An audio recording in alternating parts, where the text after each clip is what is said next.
Up. That shouldn't take too long.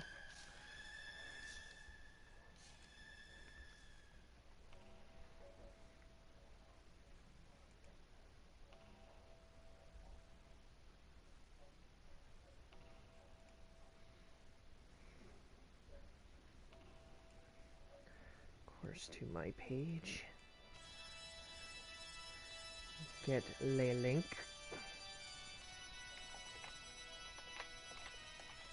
And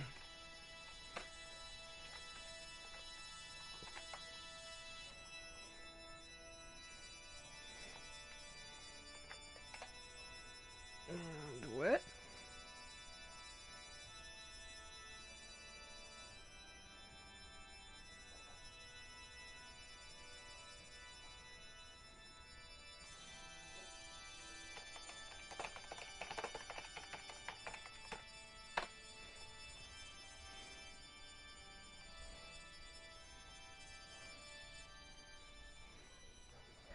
And to edit my journal and put the link in there.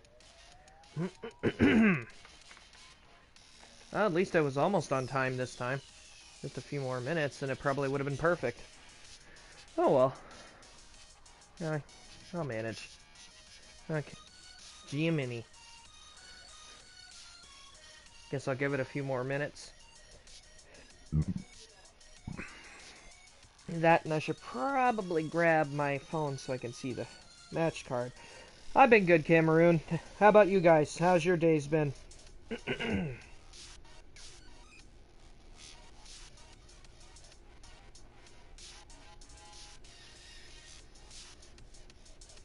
Hey, Texan. Hey, Cole. Oh, no worries, Cole. I don't think it was a burp, no. Where the hell is that stupid app on my phone? Yeah, I have the DeviantArt app on my phone. I don't mean to call it stupid because it's bad. Really, it's not. It's just a pain in the ass to find the logo when you're looking through your smartphone. I didn't burp into the mic! Okay, let's see. There we go.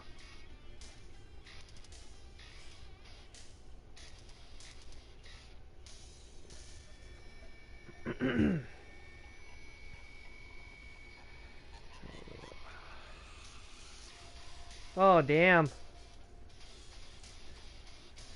The place almost got rained out, or just enough to make it every...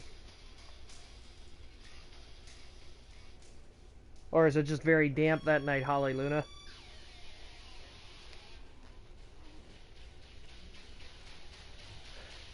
That's okay. If I'm gonna belch into the microphone, I'll do it on my own terms, but I'm pretty sure I didn't belch, Texan.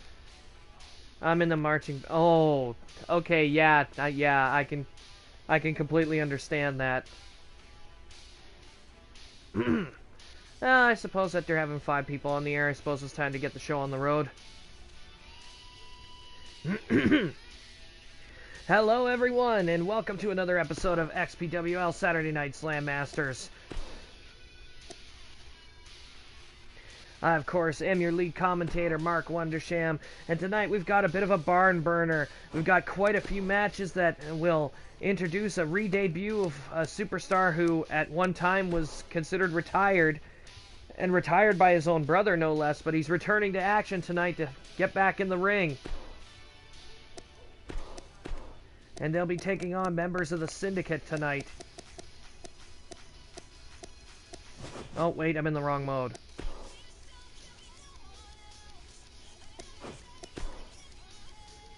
Just give me a second here. Hopefully when WWE2K18, when I have everything up and ready to go, I'll be able to use Universe mode to kind of streamline this a little better. But in the meantime, what you see is what you get. Yep, Techno Jones and the Blue Signal are getting into the ring tonight.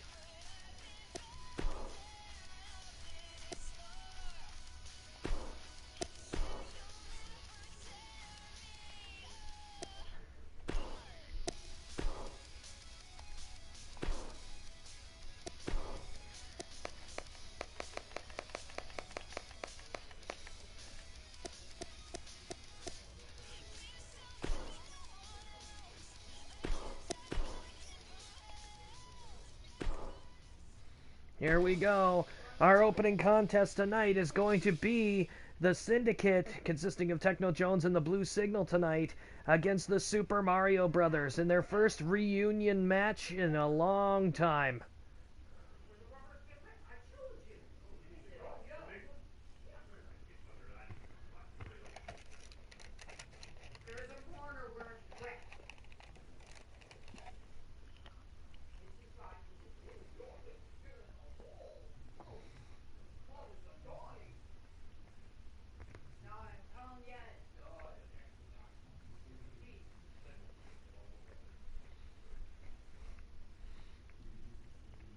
Yes, Clone Ryu, Mario is stepping back between the ropes for the first time in the longest time. I would refer to you to No DQ CAW, but I'm not sure if their videos are still up on YouTube or not. Mario and Luigi used to be a tag team in that particular online federation, which is one of the inspirations behind XPWL in the first place. The thing is I've decided to reunite them. But if you do find some No DQ CAW videos, try to find their storyline, because they had a really good one. Meaningless foreshadowing here.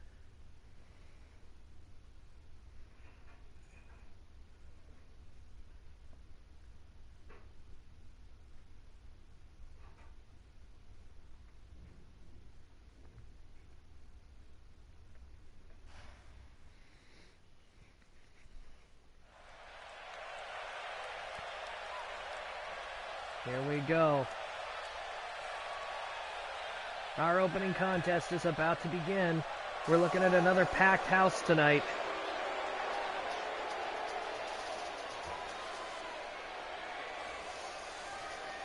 And by the looks of it, the Syndicate's got themselves a bit of an updated entrance for coming into the arenas.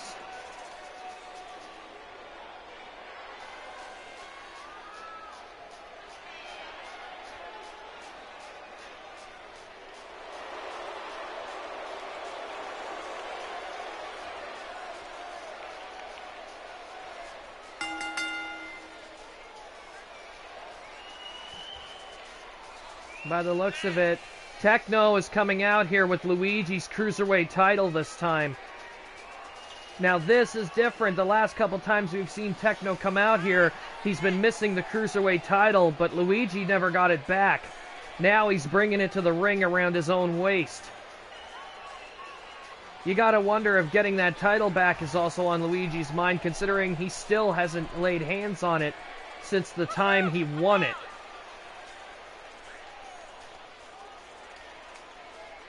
If this keeps up, the title could change hands without him ever touching the title belt.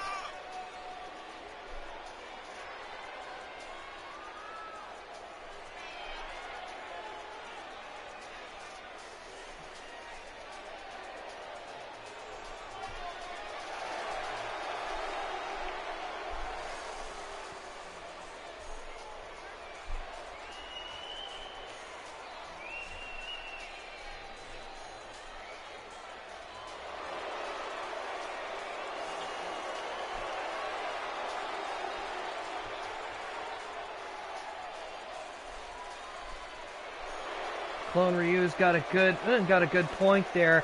Techno Jones probably bringing the title belt out here to distract Luigi from actually winning this match. You got to believe that if Luigi and Mario pull this off, they will be leaving with the title this time. The Syndicate's all out here, minus Robo and Mr. X, of course. Here we go. And here they come, their first tag team in the longest time. Mario and Luigi coming back. The Super Mario Brothers are returning to the ring.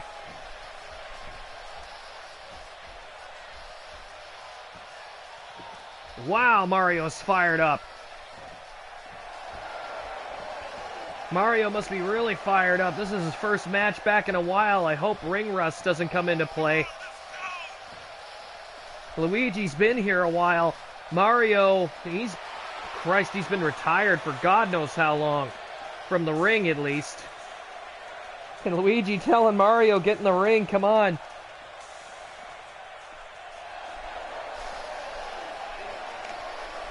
The Mario brothers are getting a hell of an ovation here tonight.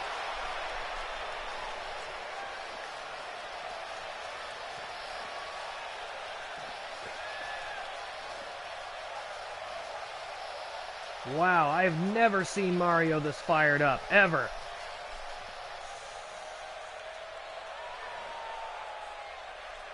And it looks like it'll be Techno and Luigi starting things off. Good. Get this rivalry taken care of. As Luigi and Techno start their match off in a Northern Light suplex right out of the booth.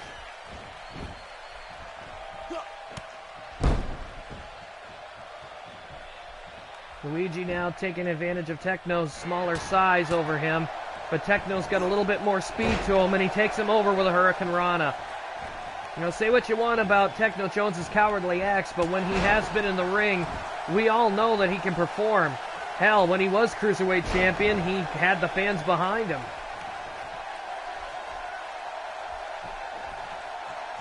I don't know what the hell the Syndicate gave to him in order to make him want to change his outlook, but whatever it is, it's got him working for the Syndicate now.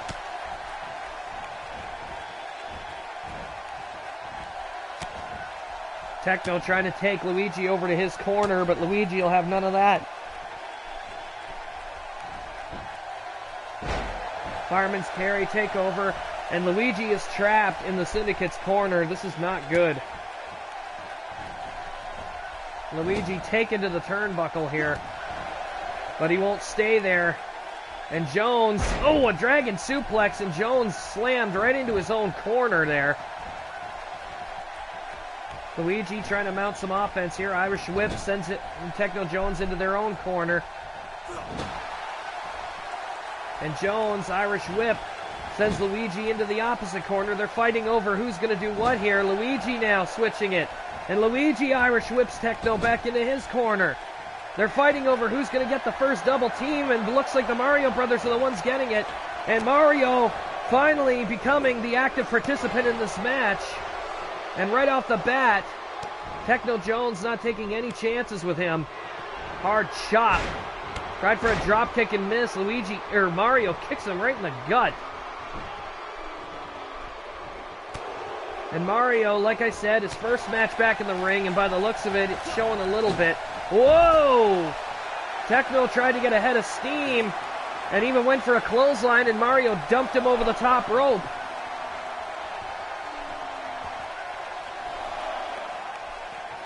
And Luigi now down on the apron here. And it looks like our monitor might not be working down there on the apron there. We've got our logo, but we don't have our graphic. And Techno Jones doing a dab outside the ring. He must be thinking Mario's going to be short work. Egging him on, trying to get him back up to his feet. Mario climbs up to his feet. And a Hurricane Rana again. And Techno Jones is starting to take control here. And Techno going for a chair shot here.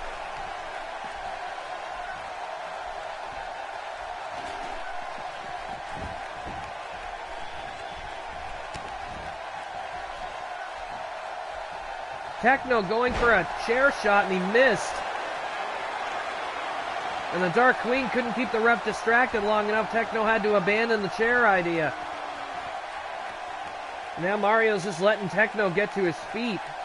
If he gets to his feet. He got run over there.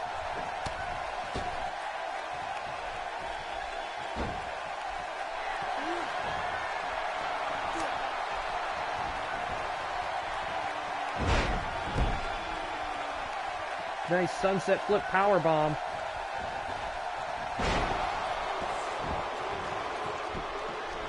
And an over-the-shoulder judo throw by Mario. Implementing a few new moves, it seems. Is now Mario taking Techno back to their corner. And now another double team as the brothers are working like a pretty good cohesive unit. Oh, hard elbow shot to the back. And Luigi cutting off Techno Jones's escape route there. And by the looks of it, he's getting ready to hit him with that attack of his out of the corner. Rolls in, jumps, and takes him down with a clothesline. You got to figure the green missile's got to be coming sooner or later. Whoa, Irish whip. Luigi almost goes over the top. Techno Jones grabs a hold of his head. What the hell's he doing? An apron DDT, and Luigi slams his head off the apron hard here.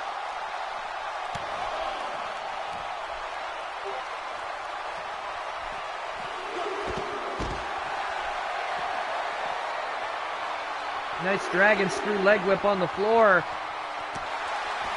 And Luigi having to deal with both members of the Syndicate out here on the floor because he's on the wrong side of the ring.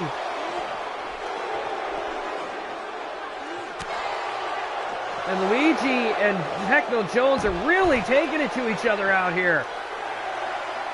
And Techno Jones again with that dabbing. Who the hell likes dabbing? And the blue signal rolling Luigi back into the ring. Hard elbow. And a leg drop.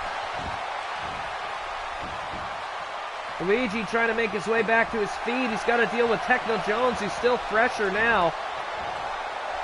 Luigi took a lot of damage out there on the floor, and Techno with a sunset flip powerbomb. And again, Luigi smashes his back and shoulders right off of the mats out here on the floor.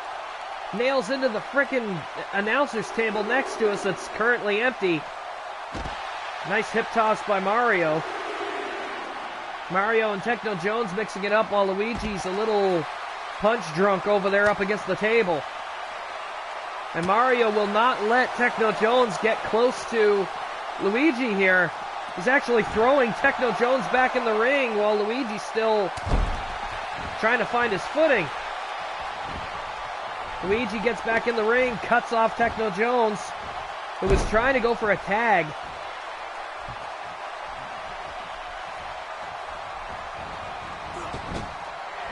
And into the corner. Luigi going out to the outside here. What the hell is he going to do? Is he going to superplex Techno to the floor? He's going to do it. Up and over. Right over his brother's head. Luigi with a outside superplex.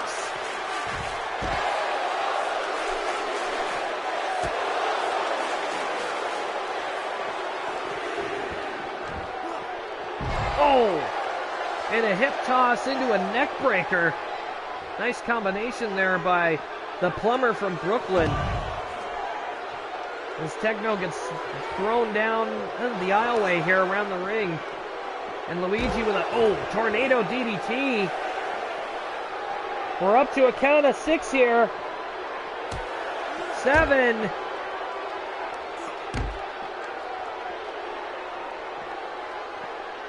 Oh.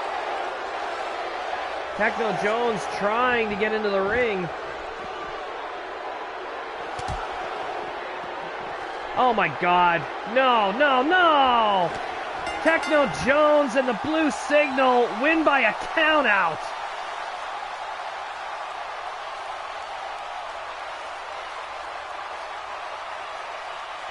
Of all the things.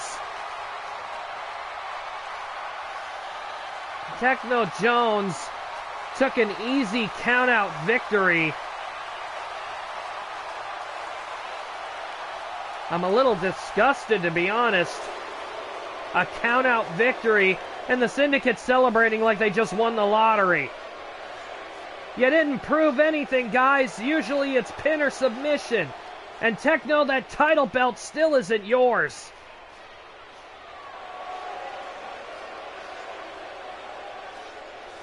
By the looks of it, while they were celebrating, though, I think the Mario Brothers did get a leg up on them.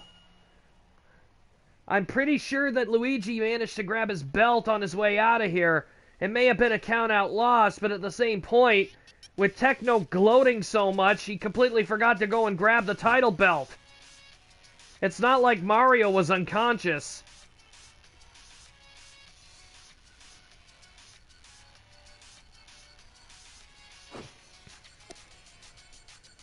Nevertheless, we're going to have to move on with the show. And our next match is a no disqualification tornado tag team match. And this time it's for the tag team championship.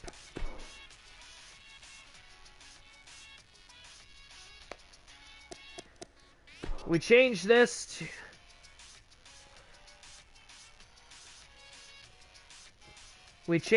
to a no disqualification match because we're almost sure there's going to be foul play, but then again, we're going to see how that works.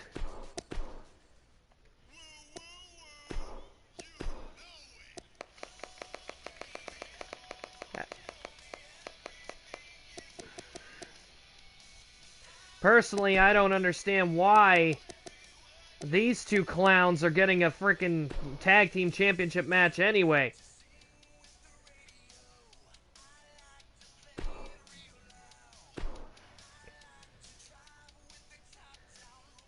So it'll be Smalley Biggs and Stomach Ache of the New York Represent defending their XPWL Tag Team Championship against Kideo, consisting of Ace Manners and PJ Styles. Their cohort Buddy Goodfellow has been banned from ringside, as is the New York Represent's other members, Tyrus Rex and Little Pistol Starter. As far as we knew, this was going to be a no disqualification match, but it turns out this might not be a no disqualification match. They just made sure to ban everybody else from ringside.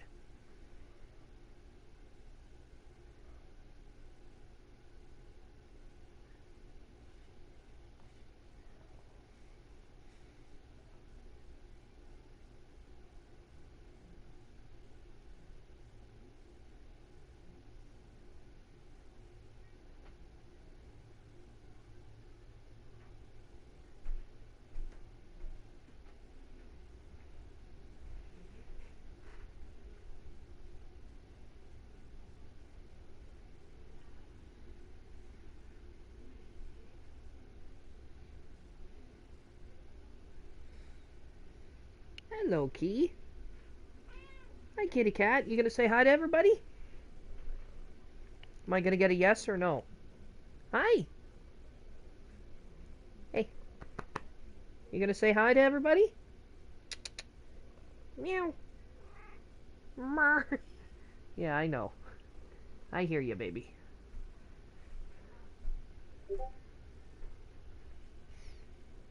What? What? What is it?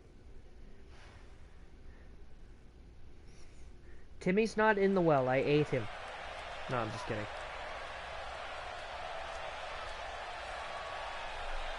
Here we go. Our next contest about to be decided. The XPWL Tag Team Championships on the line.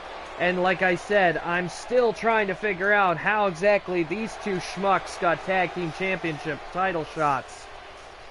They haven't been seen since the last time the tag team titles, or since the first time on the air the tag team titles were defended. That's about it.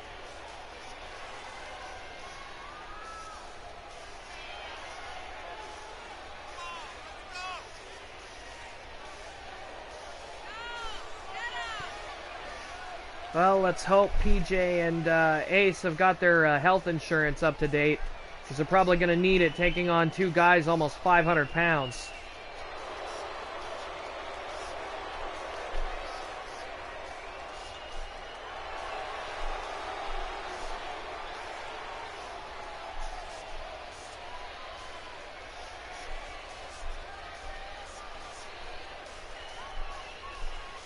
And the fans are not exactly cheering. They're not exactly booing.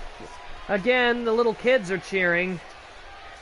The older fans are pretty pissed off these two are even out here. This is like the equivalent of ICP. And I don't mind ICP, don't get me wrong. They actually contributed a lot to the wrestling business, of course, with their own Juggalo Championship Wrestling, which is still ongoing as far as I've been told. I wouldn't consider these guys anything close to it. I'd say they're more like knockoffs. But nevertheless, they've got a tag team championship match against two of the biggest champions we've ever had. Again, a total combined weight of almost 800, well, even higher than that, almost 900 pounds. Smalley Biggs weighing in about 480 pounds and Stomachache weighing in about 465. So you got to figure that's well over 900 pounds in the ring there.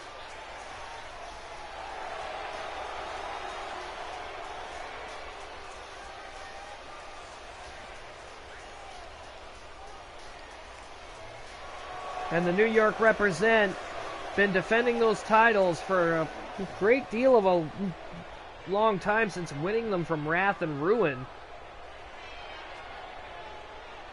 And I don't think tonight's going to be any exception. I'm pretty sure these guys are going to be able to defend the title. No problem whatsoever.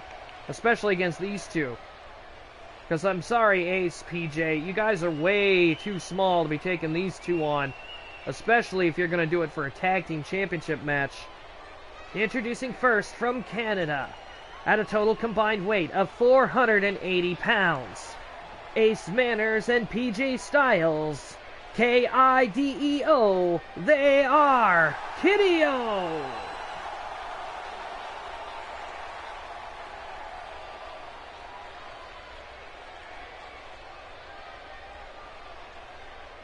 Their opponents, from Brooklyn and Manhattan, New York, respectively, at a total combined weight of 978 pounds, they are the XPWL Tag Team Champions, Stomachache and Smalley Biggs. They are the New York represent.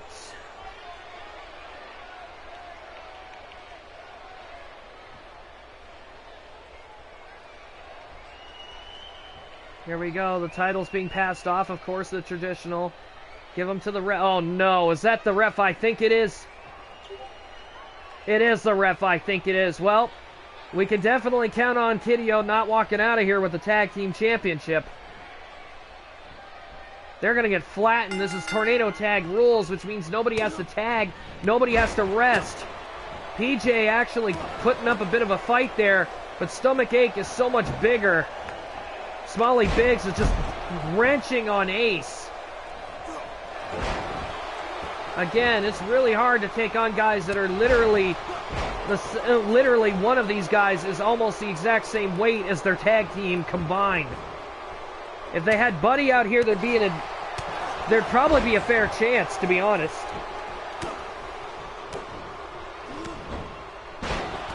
And the New York represent is making short work of these guys. Hard elbow shot.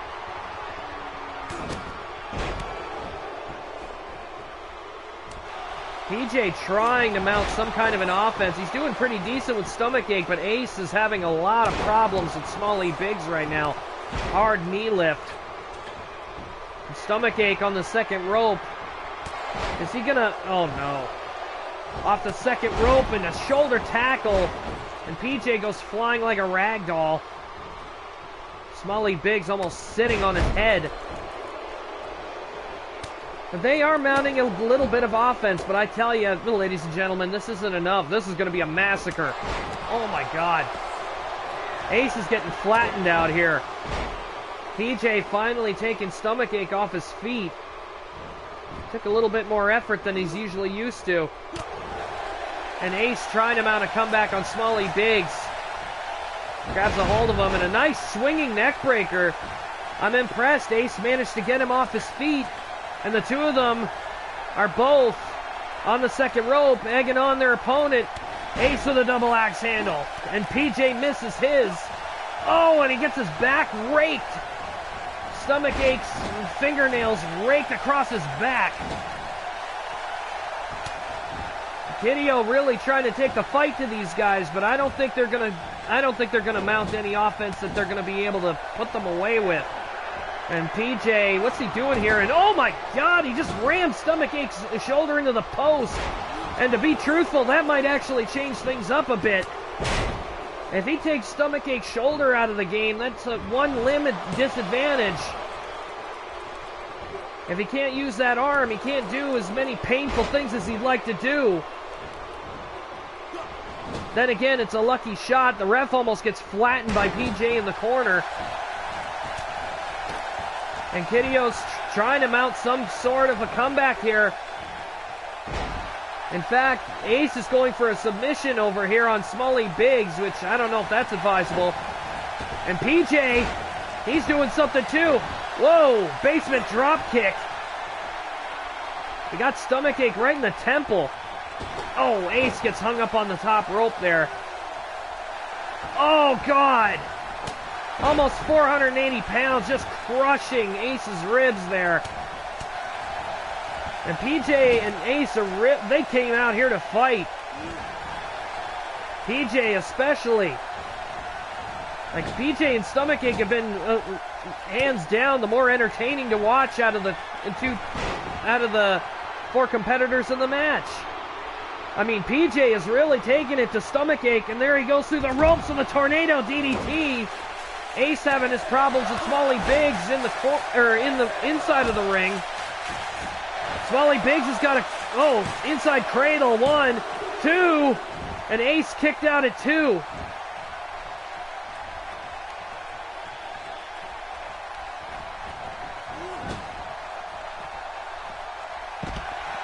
And Smalley Biggs and Ace inside the ring, getting back to work here, and Ace, that's his chart topper DDT, and PJ with a nice Hurricane Run out here on the floor.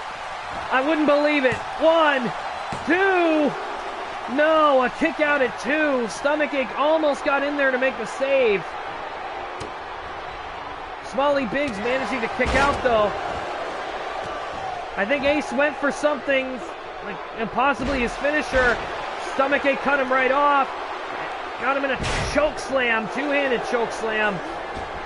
And Stomachache just crushes PJ with a body splash. 465 pounds across the chest.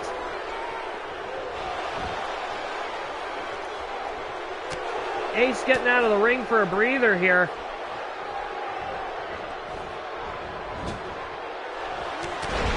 Smalley Biggs finally coming to, but he gets a drop kick for his troubles.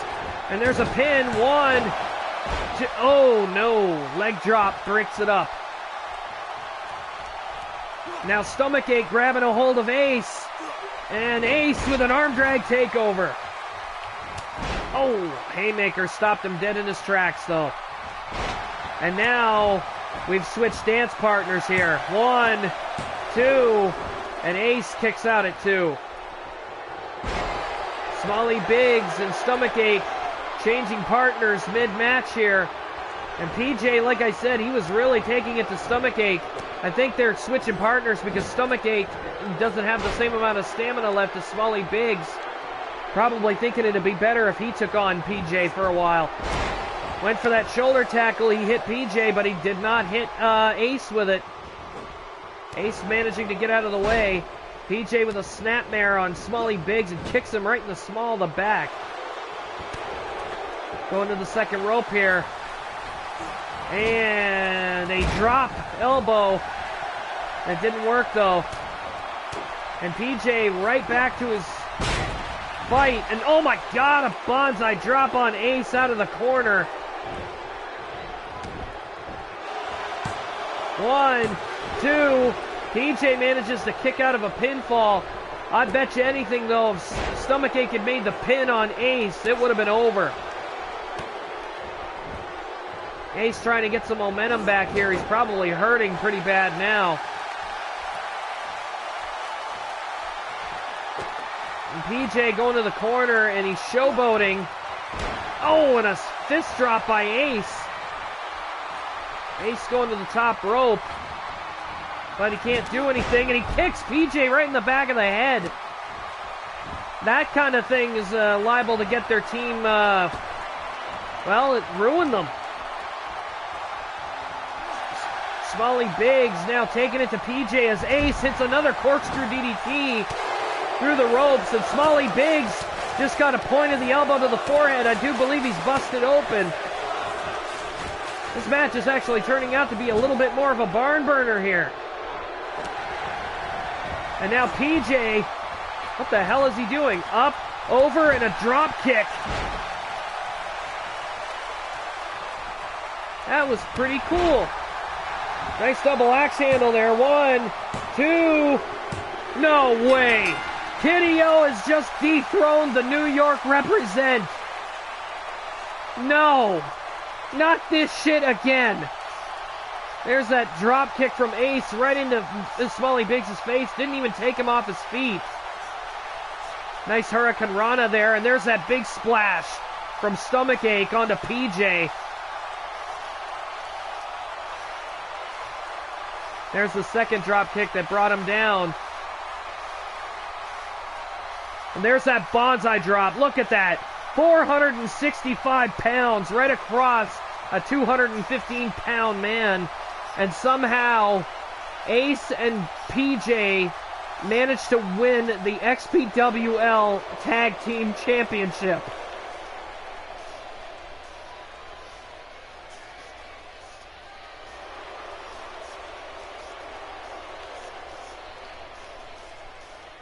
Buddy is probably doing backflips out here.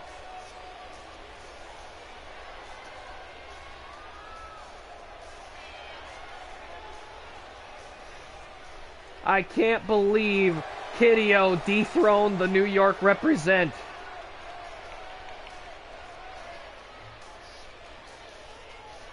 And I'm sure the celebration is going to be continuing into the evening as Kid-Io finally have won their tag team championships. And the last time they won these things, and yes, they have won the tag team championships before, this will be their third tag team championship title win. Every time they win the tag team titles, they always customize the titles to their design and add a third one so that the third member can also wear one.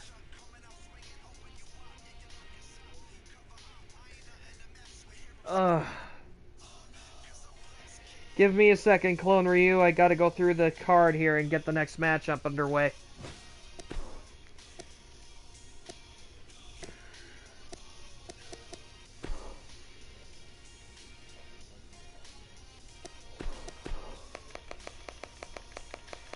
This next match was a special request by both men. Apparently, these two were talking backstage earlier in the evening, and they were mentioning to each other about how good they were and how proficient they were with their own wrestling holds.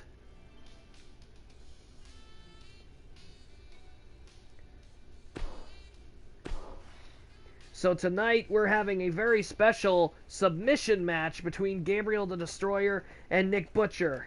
Also, for an update on Rachadile's health, Rachidile is doing alright. His head's a little fuzzy, that's for sure. He'll be back to action soon enough, but right now, we thought it would be best that tonight he takes a bit of a breather. Magic Mirror's with him, so he isn't going to be going anywhere. He is here tonight, but we're not sure if he's even going to be in action. And if he is in action, what the hell for?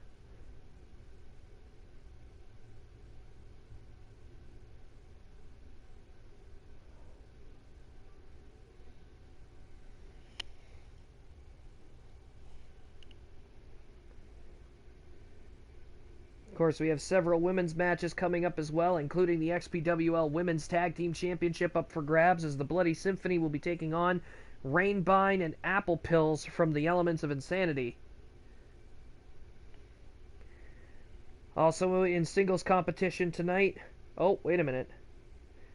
Never mind, we have to pull Rainbine from that one because Rainbine is already in a match with Paints at Shimmercakes earlier in the evening.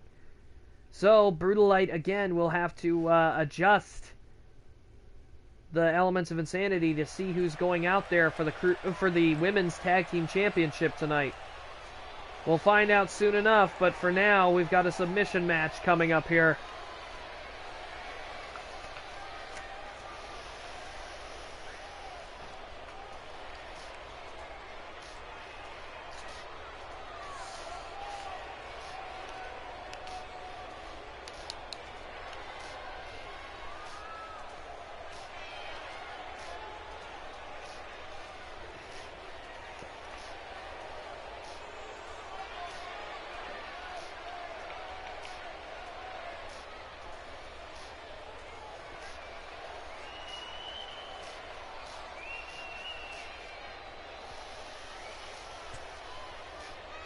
Again, this match more so egos than sense, I would guess.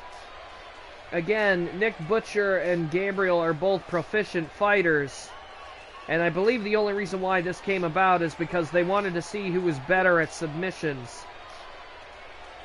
But considering they're both brawlers, I don't expect to see too many submissions in this match.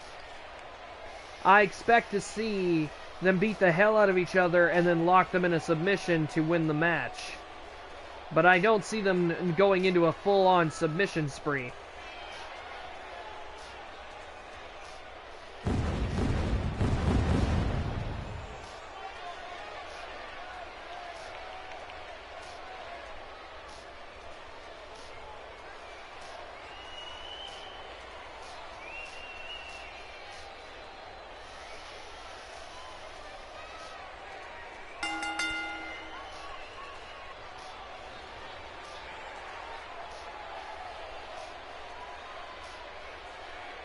Also, on behalf of the XPWL locker room, I would just like to say thank you guys very much for joining us this evening.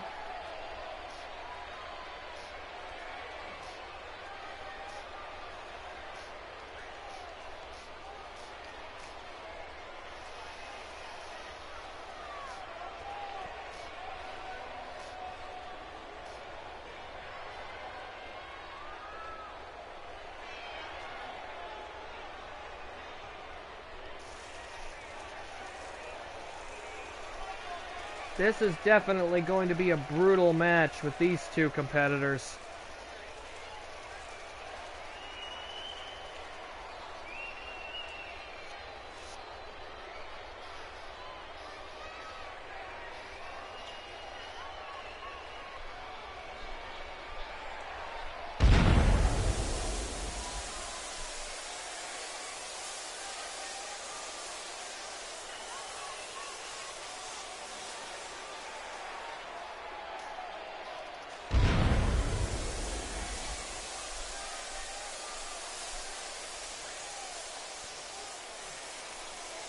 They call him the Destroyer because of what he's capable of doing in the ring, especially against bigger guys. People will remember a couple of episodes ago, I believe on Wednesday Night Whirlwind, some of the feats of strength Gabriel has done, including the double underhook powerbomb, or not double underhook powerbomb, excuse me, the underhook pile driver that he pulled on Vincent Strongman, somebody who's obviously a few feet taller than him.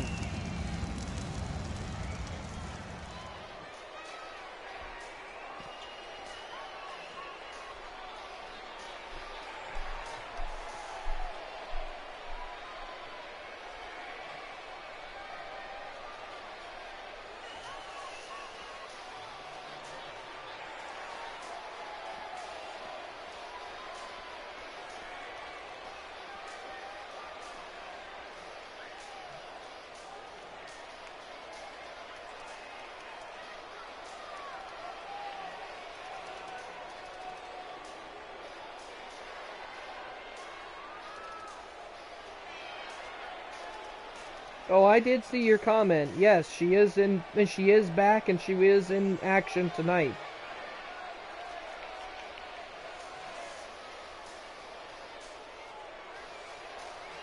It'll be the return match that is confined to a ring instead of the battlefield.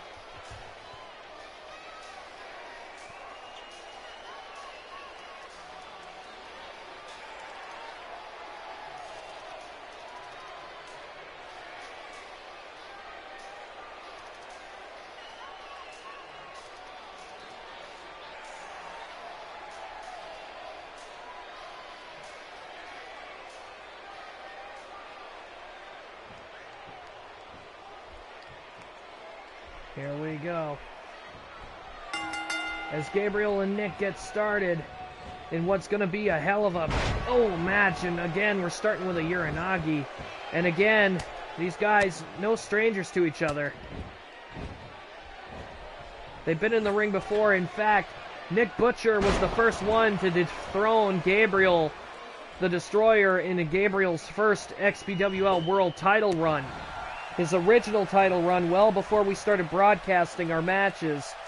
Nick Butcher, back in 2014, was the one to actually dethrone Gabriel and win his first XPWL World title, despite being relegated to the Cruiserweight division.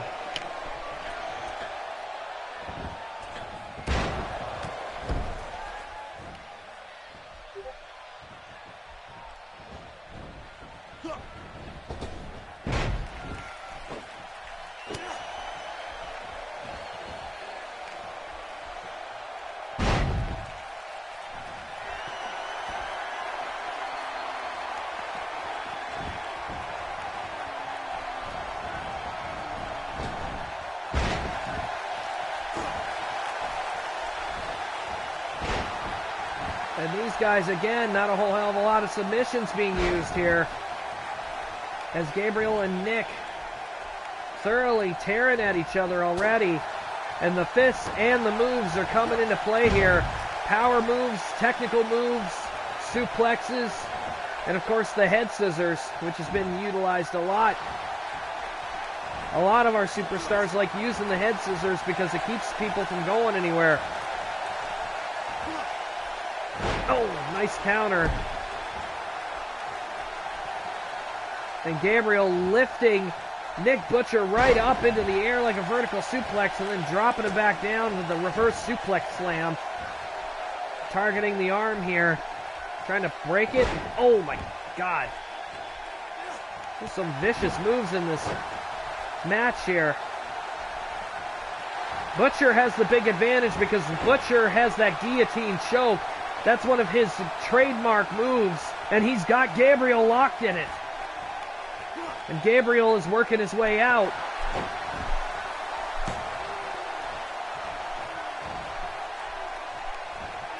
Oh, and a hard sidewalk slam, as now Gabriel trying to take control of this match. And now Gabriel trying his luck with a submission with the surfboard. And Butcher gets out of it. There's no pinfalls in this match. It's a good counter, but without pinfalls, there's no real point to using it. Gabriel, oh, ramming Butcher's head into the second turnbuckle. And Butcher crawls out of the ring here.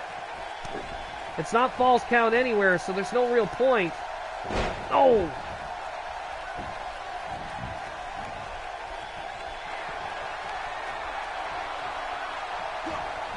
Hard slam. And again, no pinfalls. Butcher's sunset flip was for nothing. Picks him up and a Samoan drop. And what the hell? We got another one. Why does this always happen on SlamMasters? A WWE superstar has invaded XPWL. And this time, it's Kalisto from their Cruiserweight division. And Butcher's making short work of him. Wow, what a Death Valley driver. He is kicking Kalisto's ass out here. Oh, overhead belly to belly, and Gabriel taking advantage of it and giving Butcher a drop kick.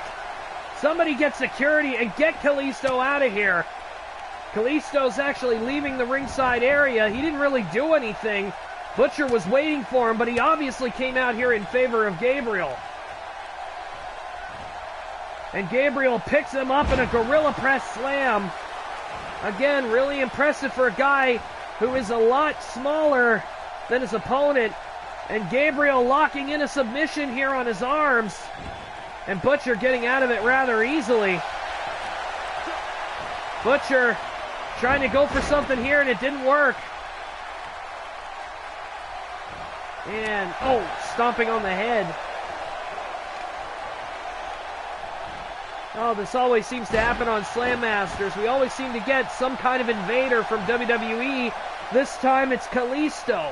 And what does Kalisto have a problem with Nick the Butcher for? What did Butcher ever do to him?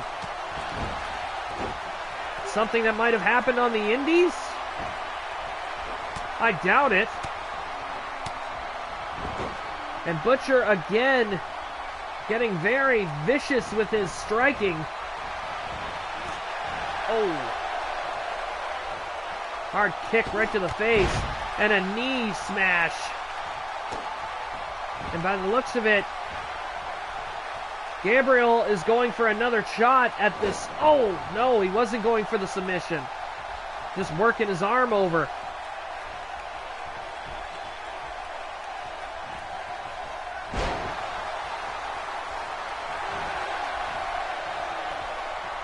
Oh, raking the eyes there. Went for a knee lift, didn't work. Butcher trying to go for something. No, another arm drag takeover. These guys are countering each other move for move. And Gabriel, and there's that kick right to the top of Butcher's forehead again. And Gabriel going for another submission hold here. By the looks of it, it's some kind of clover leaf. And he couldn't get Butcher to tap out. Butcher was in the ropes. Ref made a good call. And again, Gabriel's going to do it again, but this time Butcher is in the ropes. Gabriel had no choice but to let go. And Butcher rolls out to the floor, probably the smartest move he's made in this match. As Gabriel goes out to meet him and DDTs him right on the floor. Gabriel and Butcher really taking it to each other out here. And again, this submission match, submissions have been applied, but no tap outs. And Gabriel applying the cloverleaf way too close to the ropes would probably be a big contributor into why he didn't win this match already. I mean, Butcher's getting beaten through the ringer here. Going for a power bomb, and this time it's Butcher with an arm drag counter. Butcher grabbing him by the arm and pulls him into a submission. He's got him in a chin lock with a hammer lock under his leg. And Gabriel, too strong still, breaks the hold and gets out of it. And again, he's going for that suplex slam, and he hits it perfect.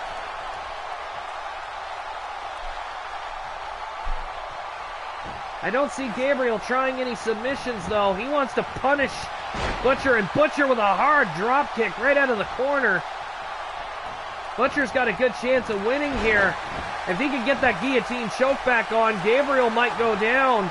But at the same point, Gabriel has just been pounding the hell out of Butcher, and a choke slam. Taking him out of the game again. And we're going to go for the surfboard again. And Butcher's up. He's got nowhere to go. He can't get to the ropes. And Butcher taps out. Gabriel the Destroyer winning by submission with the surfboard. I still think if there was a possibility that Butcher could have gotten that guillotine choke one more time, he would have been the winner of this match. But it wasn't meant to happen.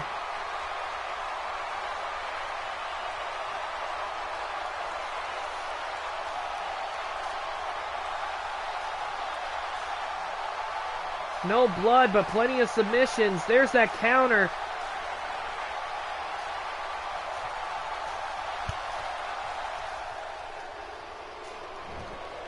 Gabriel proving himself to be the superior submission specialist, but again, one of the only things that really gets to me is the factor that Butcher could have had this match won. And then we had that interference by that WWE star, Kalisto. If Kalisto had not shown up, would the outcome have been different, and would Butcher have walked out of here the winner? I'm willing to believe it. Our next match is coming up, and it'll be Lin Shui versus Pincus Cupcake in a normal civil Extreme Rules match.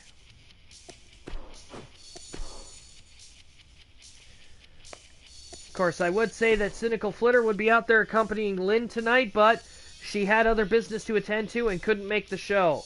So tonight, we're making sure that Lynn gets the fair treatment. Nobody but her and Pincus are allowed at ringside. We'll see just how well this match ends up going.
Here we go.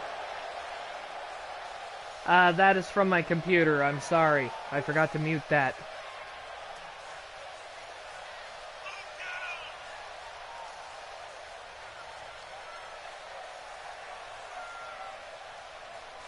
As Lynn makes her way out here, she's going to get a chance to maybe get a leg up over Pincus here.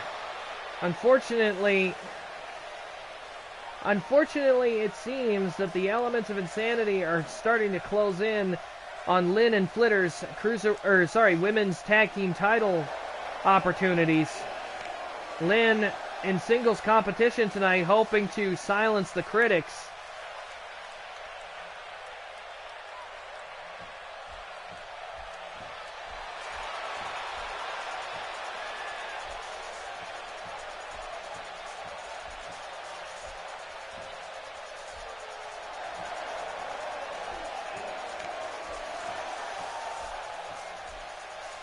And Pincus coming out here. Pincus would probably love a chance to get her shot at both Flitter and Lynn, as she's been involved in several tag team matches with the with her and usually Rainbine taking on Lynn and Flitter. And for whatever reason, Lynn and Flitter can't seem to knock them off in tag team competition, despite them obviously having enough ability to do so. But one big difference between it is, again, Lynn and Flitter don't have anybody outside the ring watching their back either. And this time we've evened up the playing field, so there's no excuses in this singles match.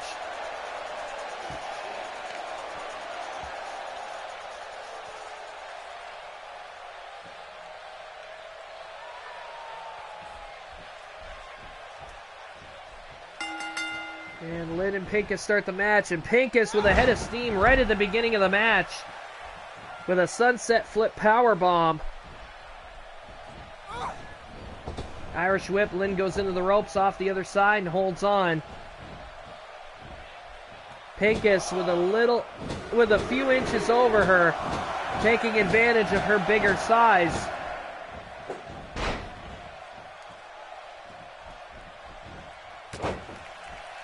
Lynn having a bit of trouble getting out of the starting gate here. Pincus really taking it to her.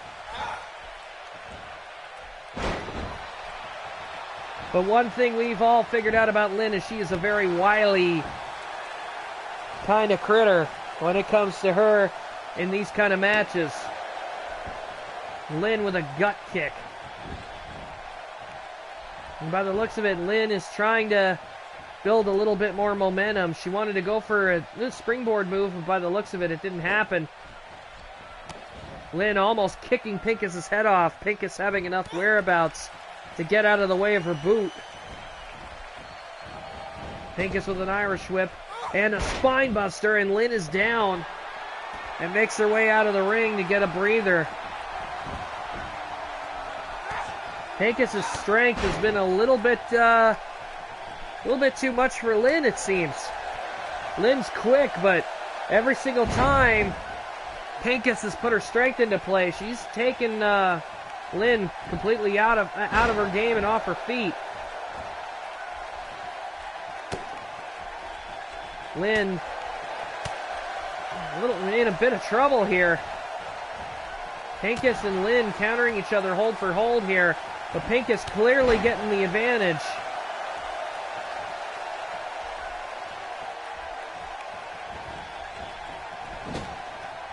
Pincus sent into the corner, and Lynn right off the bat here, what is she doing?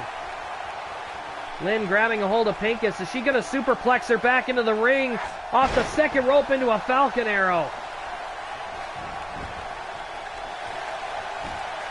1, 2, and only a 2 count. Lynn showing signs of being frustrated, but she's waiting, measuring Pincus here. Went for something that didn't pan out, and Pincus with a headbutt. Pincus now draping Lynn right across the bottom rope here, And Pincus getting ahead of steam, and a drop kick. And Lynn getting kicked right in the temple. 1, 2, and oh! Lynn manages to kick out herself. Pincus climbing to the second rope, going for a cannonball senton and missed. Oh, and a headbutt. Pincus tried ahead of steam, so did Lynn, and it cost her there. Hard kick to the back. Lynn gets right back up, and a clothesline. And Lynn starting to build momentum here. Oh, what a super kick.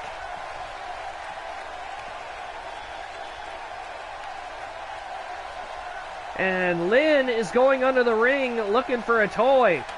And she's bringing out the ladder. Of all the damn things, we have seen some pretty destructive stuff happen when a ladder's been in the ring. I do not like this in the least. 1, and only a 1 count. Pincus trying to go for a cover after only kicking Lynn. And Lynn sending Pincus over the top rope here.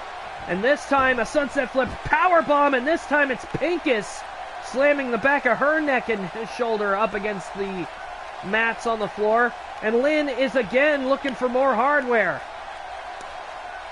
And Lynn's got a ball bat. Oh, and hits Pincus right across the back with it. And now Lynn is measuring Pincus out here on the floor. Picks her up for a fireman's carry. Spins around in a cutter, and she dropped her neck first on the handle of the bat. Good God. Pincus landing on her neck on the baseball bat, of all things. And Lynn with a perfect German suplex in the corner, and she's going for a cover here. She might have her here. 1, 2, and a 2 count. And I see Robroman is in the comments here talking about some of the dangers of bringing a ladder into the ring, as he has mentioned one of his first super heavyweight title matches with Violence, where he took Violence, palmed his head like a basketball, lifted him up off the mat, and dropped him back of the head first onto the ladder rungs. And by the looks of it, we're getting another one of them Falcon Arrows by Lynn. Picks up Pincus, turns it around, and there we go with a Falcon Arrow. And Lynn again measuring Pincus.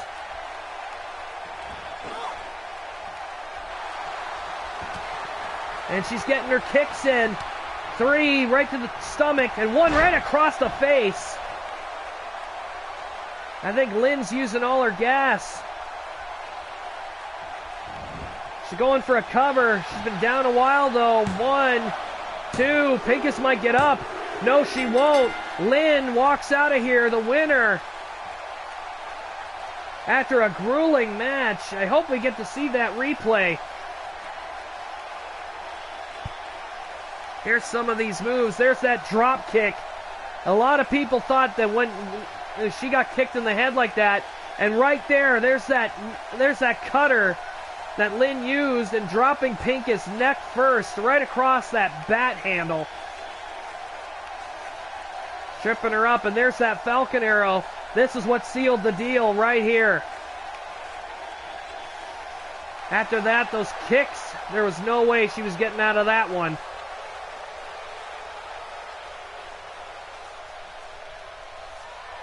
You know, if the things don't turn out in the tag team division for Flitter and Lynn, I gotta tell you, Lynn would have a pretty good shot at the singles women's title. Walking tall here. Great match on Lynn's part.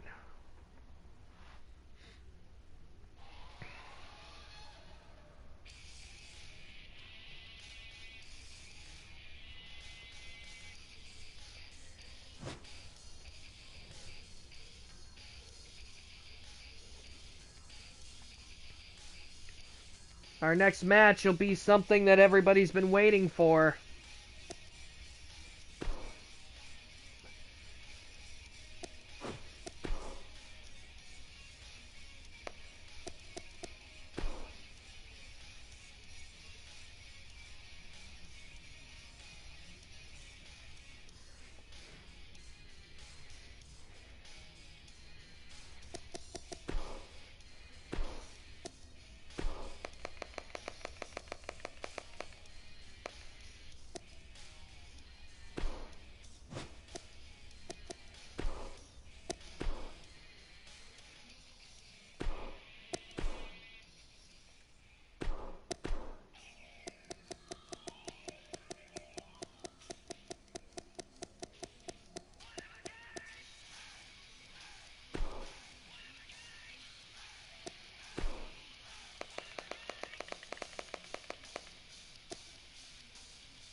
Here we go, our next match coming up as Rainbine of the Elements of Insanity is getting ready to do battle with the returning Pain Set Shimmer Cakes.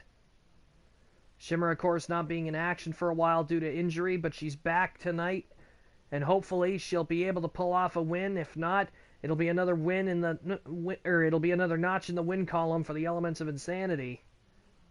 Of course, the Subjects have already defeated key members of the EOI already once before here on XPWL programming, but we've not seen any of them in singles matches.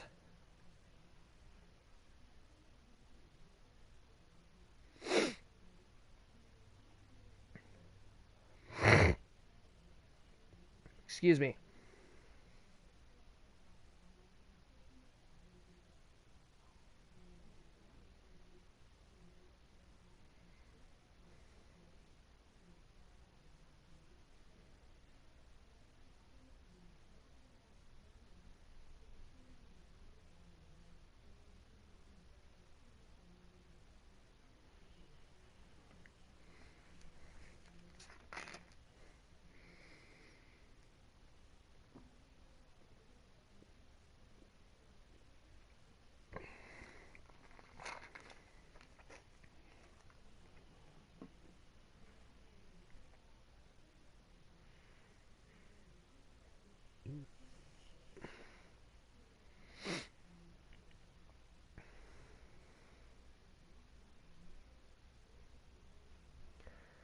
Loading screens take forever.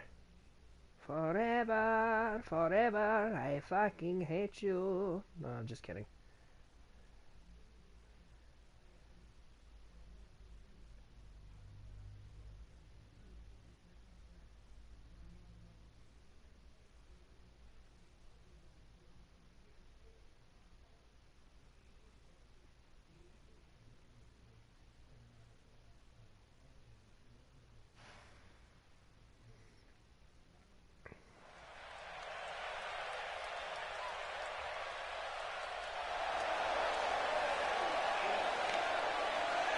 There we go.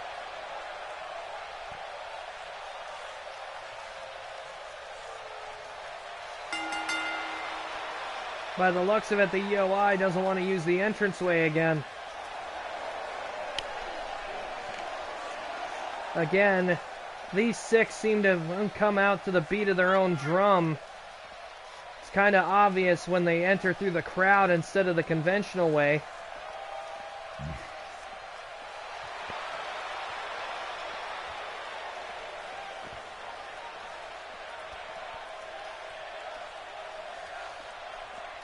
And by the looks of it, Rare Fruit decided to be the only one to use the entranceway.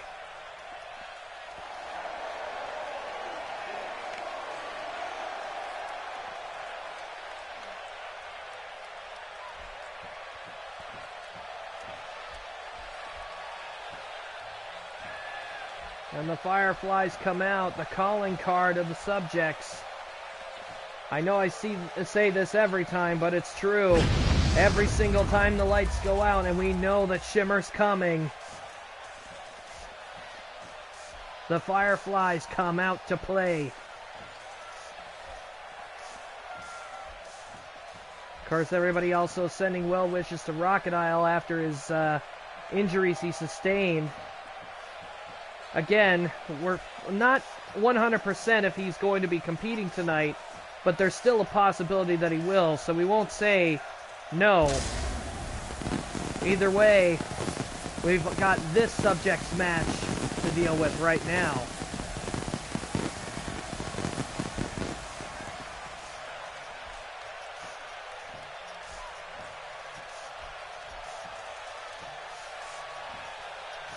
Shimmer Cakes has been gone a while. She's actually getting fans cheering for her. They've missed her.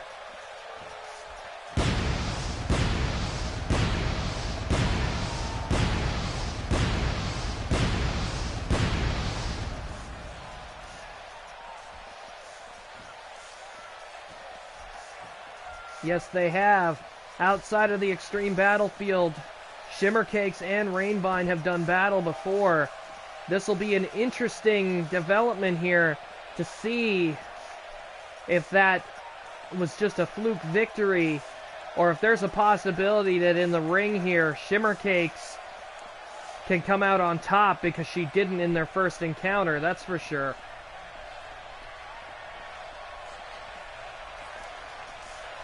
Again, most of the elements of insanity are out on the floor here, which I don't think is very good, but then again, Shimmercakes has Magic Mare out here, so that not exactly evens the odds, but at least she has somebody watching her back.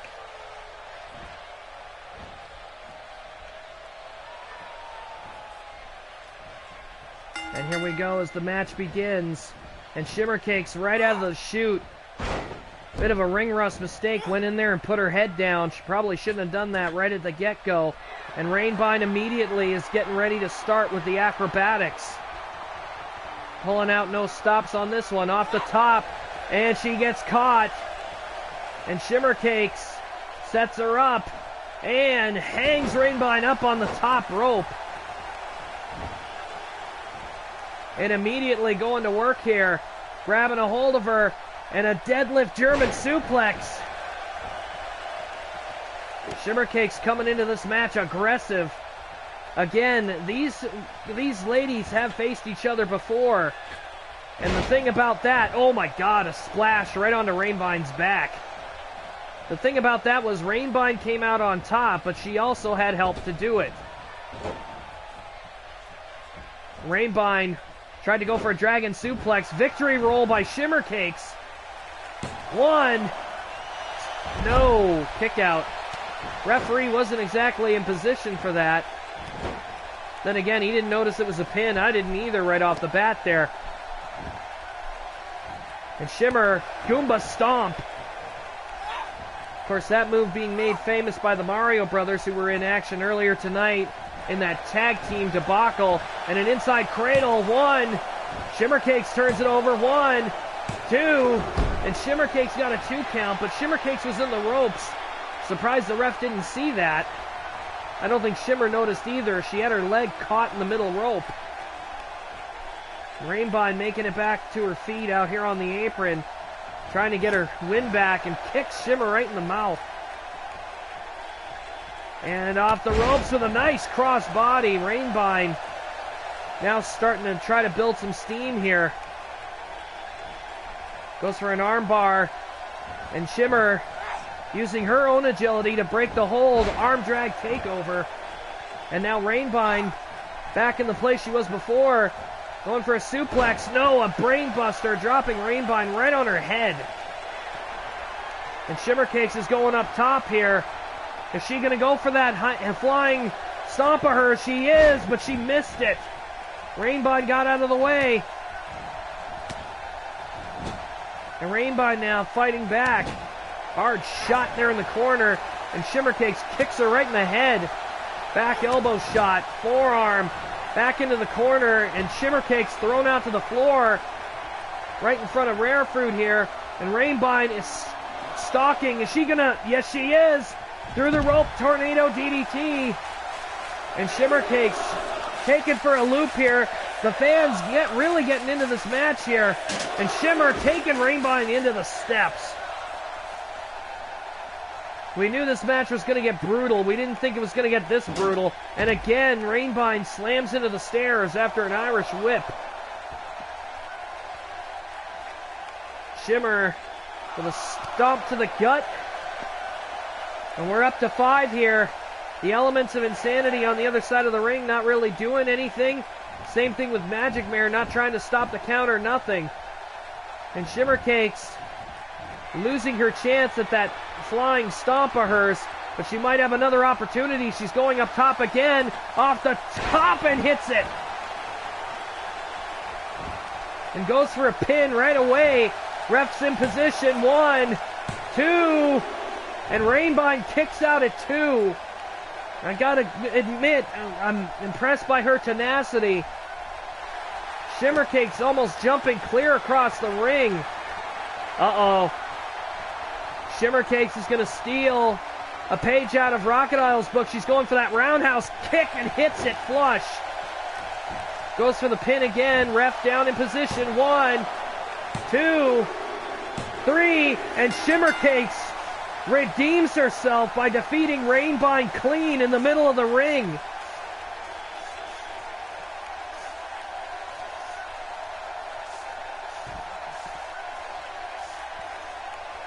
What a match between these two. A quick one, but a clinic nonetheless. These two really brought it to each other in this match. I mean, Rainbind had pretty decent amounts of counters for practically everything Shimmercakes threw at her. And there's what I was talking about, where she got into that reversal, and you could clearly see Shimmercakes' foot was on the ropes. And the ref didn't notice, and neither did she. And there's that stomp that missed.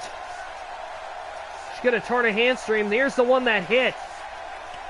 Very solid, landing on her stomach and bust. I mean, watch this.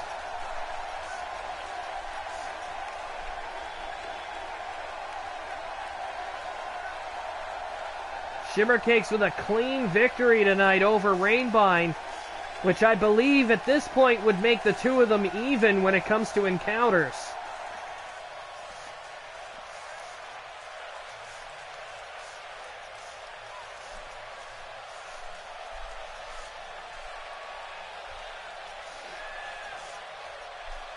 And Shimmer just taking in the crowd's appreciation for her match tonight.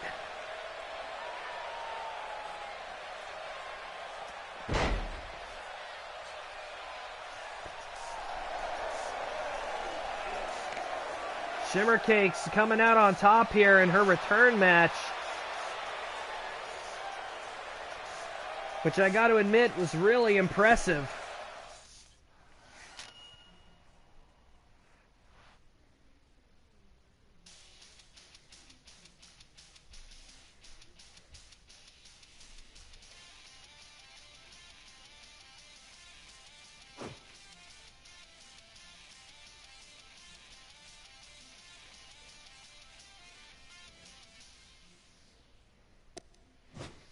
Our next match will be coming up very soon.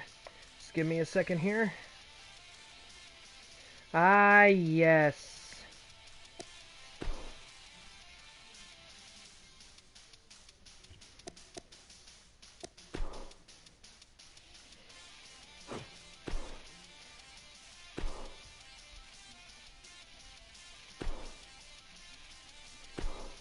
So you can't.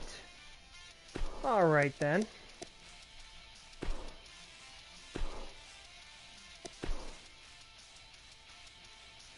Yes, the XPWL will be in 2K19, British Shadow.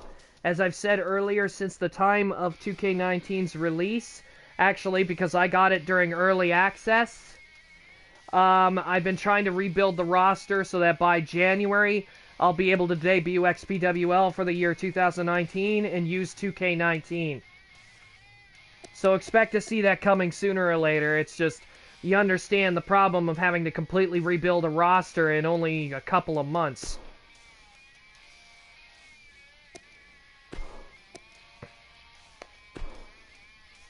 So Brutalite has had to come to a decision as to who is going to be teaming with Apple Pills to win the, or to try to win the XPWL Tag Team Championship.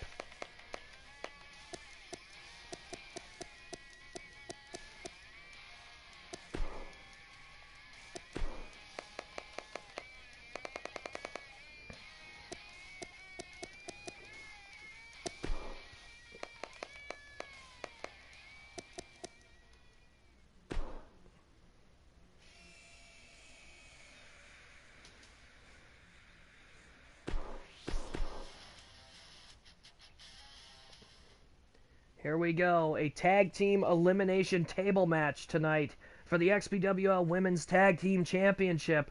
Again, the match rules are similar to the Fatal 4-Way contest we had on I believe Saturday Night SlamMasters last week when we had that controversial finish, only it's a tag team.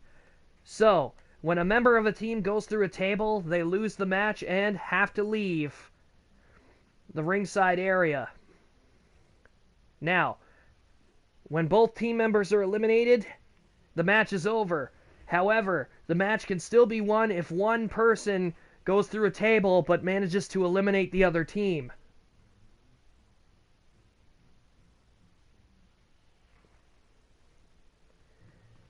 Apparently, we asked Brutalite why Rare Fruit would be the one going into this match, and Brutalite just simply replied, because if they win these tag team championship titles, it's going to make it that much sweeter to rub it in Flitter's face. Apparently, the EOI, and Rare Fruit in particular, has some kind of vendetta against Cynical Flitter.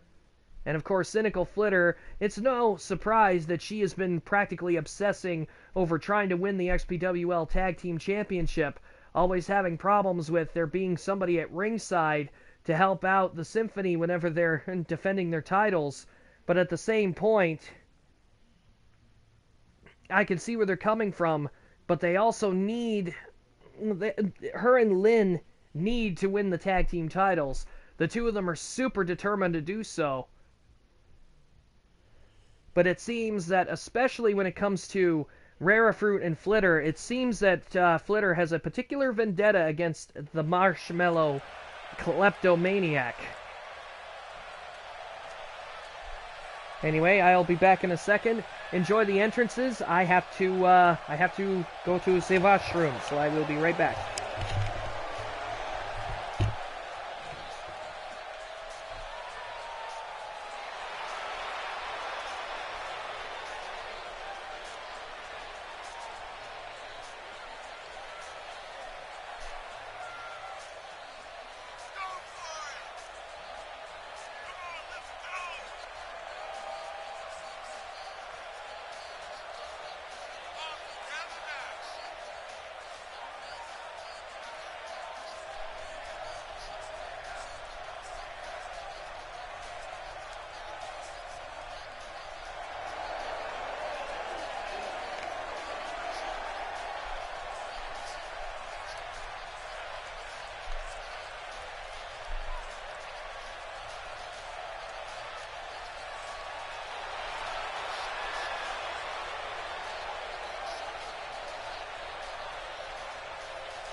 Alright, thank you very much for being patient as Apple Pills is getting into the ring here.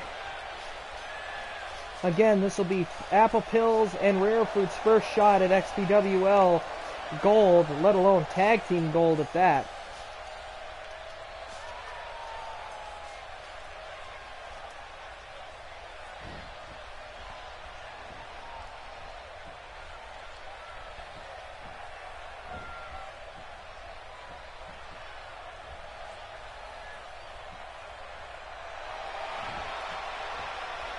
And here we go, their opponents. Our tag team champions of the women's division.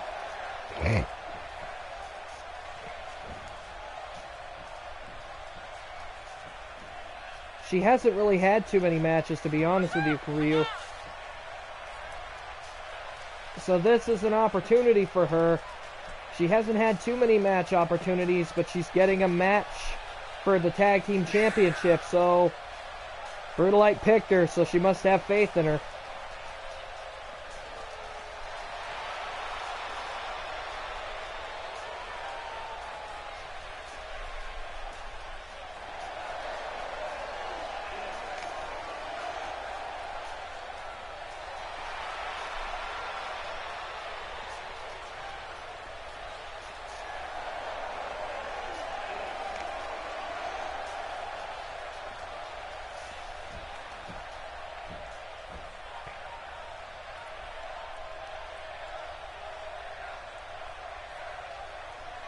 There we go.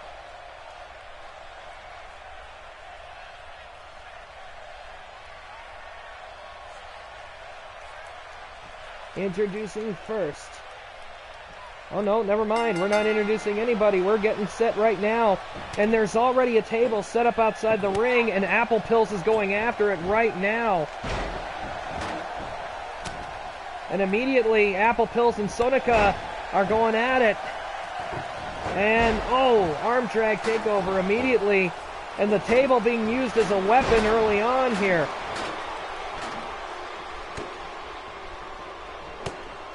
Again, the rules are simple. You go through the table, you're out.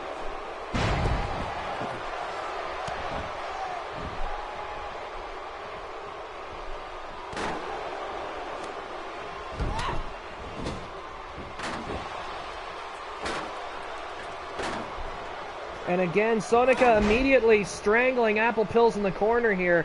They're tag team champions for a reason, damn it. Say what you want about these girls, they can wrestle. And whoa, Dashi very close to going through that table right off the bat. Very, very close. And Fruity stuck in the ring and at the mercy of Sonika and Radagio.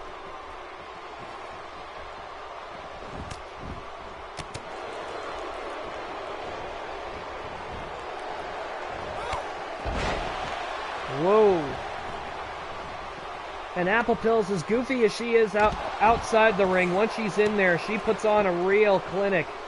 She's a hell of a fighter when you give her the opportunity. And right now, rightfully so, the Symphony seem to be trying to focus on one member of the EOI at a time. As Apple Pills now is locking up with, oh my god, locking up with Apple Pills, and oh my god! Rare Fruit getting DDT'd into the concrete. And Apple Pills getting bulldogged right into the stairs. And again, Rare Fruit's head bouncing off the concrete. Radagio meeting the stairs now. Radagio and Sonika really taking the fight to these guys.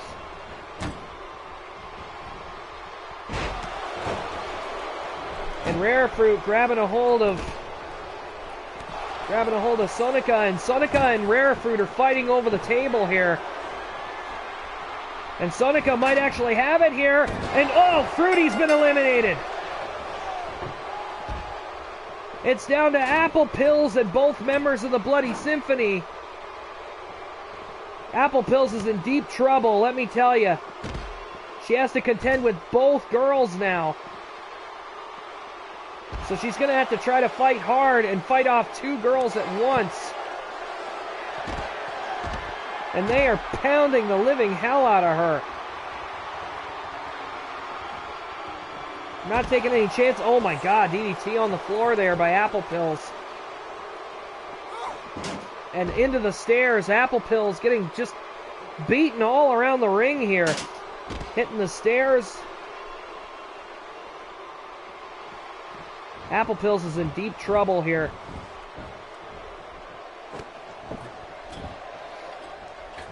And now Radagio taking it and setting it up in the corner.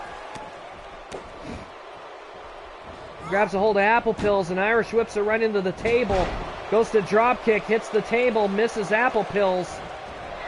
And again trying to drill Apple Pills in, and I think it's over. I think it's over. It is over. The Symphony again retaining the XPWL Tag Team Championship here. Making short work of Rare Fruit and Apple Pills. There's that power bomb. And the way Apple Pills hits, like she went flush into that.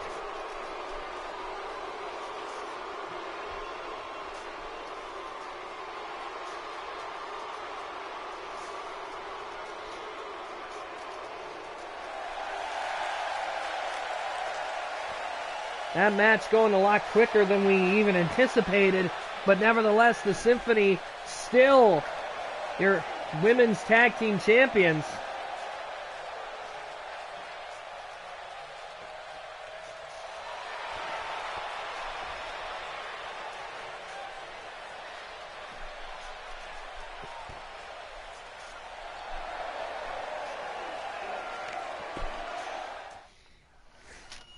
What a match. It went quicker than we anticipated, but at the same time...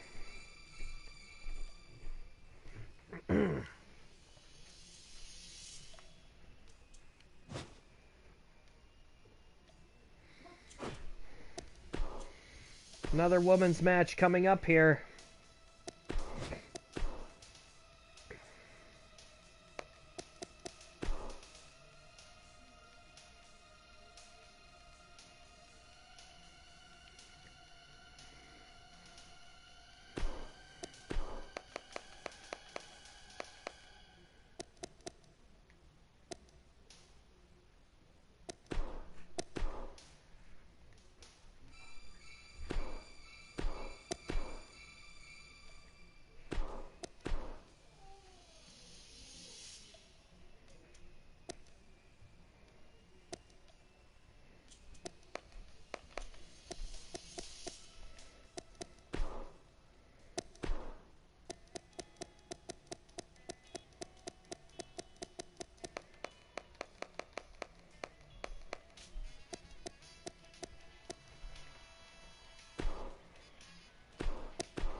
The Dark Queen, I'm sure, is going to be coming out with members of the Syndicate, so it'd probably be a good idea if Brutalite brought some backup as well.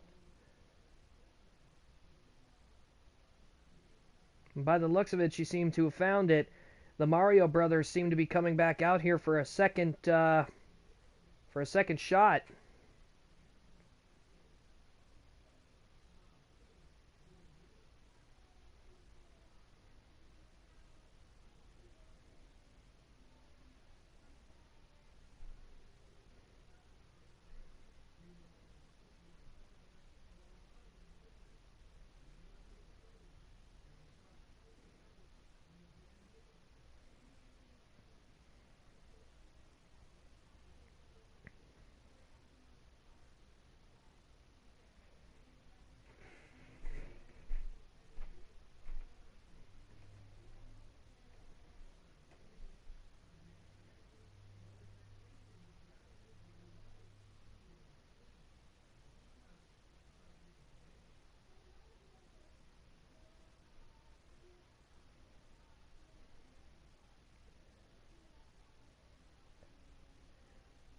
It is the Princess of Brutality versus the Queen of the Known Universe. Who's going to be winning this one?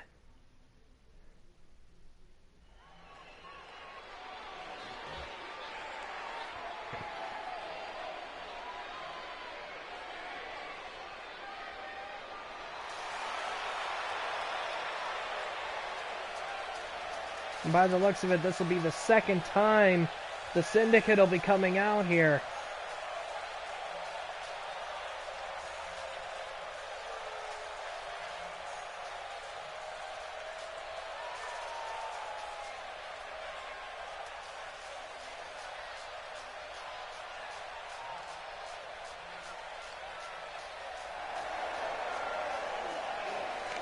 And by the looks of it, Jones still has the Cruiserweight title.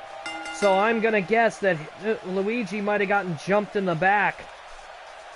Might be another reason why they're coming out with Brutalite, from what I've been told.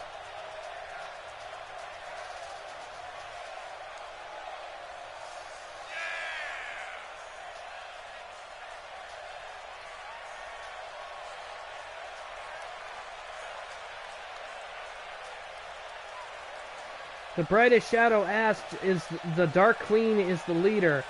Again, I do not believe she's the leader. I still believe they're taking orders from Mr. X.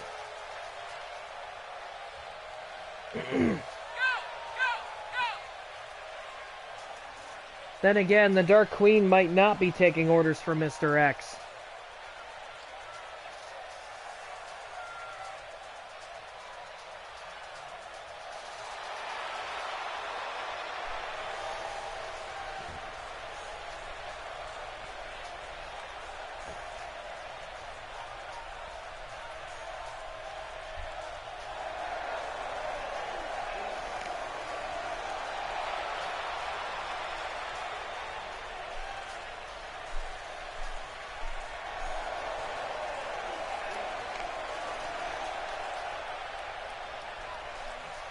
Whether or not X is still in the hospital is irrelevant, D-Mod. He could still make orders from the hospital.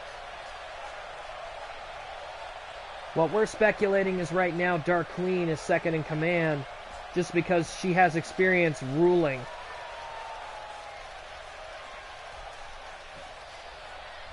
She's probably taking care of the Syndicate to help him out. And here we go. Brutalite making her way out here with both Mario brothers.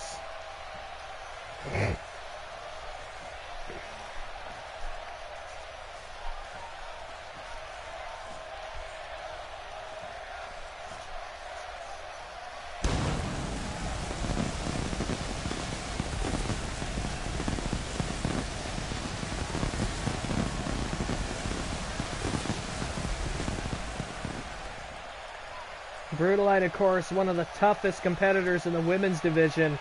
So we're going to see, probably, if the Dark Queen is smart, she won't try to get into a fist fight with the Princess of Brutality. This woman will knock you the hell out.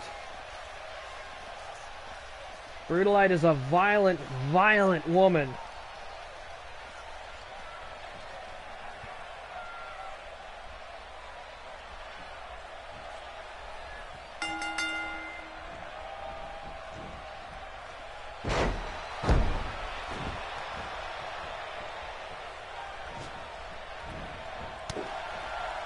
And as it stands, we're going to have it in this particular point of view, as Mario seems to be in the corner cheering Brutalite on here.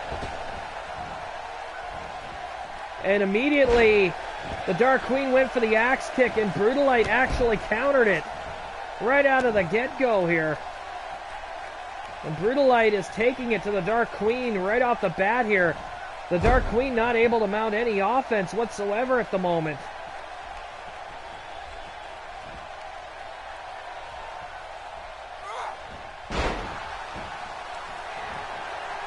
And right away, Brutalite not taking any chances with this match. Uh-oh. Dark Queen dodging the elbow drop and now trying to get back into the game here. Brutalite answers back with a jawbreaker and a wonderful bulldog. Brutalite's been on a roll this entire match here. Off the ropes, tried for an axe handle, but Dark Queen got out of it. Goes for an over the head, belly to belly, but Brutalite countered it. Super kick countered. Irish whip into the center of the ring. Off, clothesline misses. Brutalite grabs a hold of her. No, Dark Queen counters into an arm breaker. The Dark Queen already,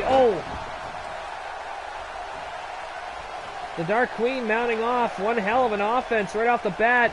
And she's going for, oh my God, she's going for the Galaxy suplexes. 1, 2,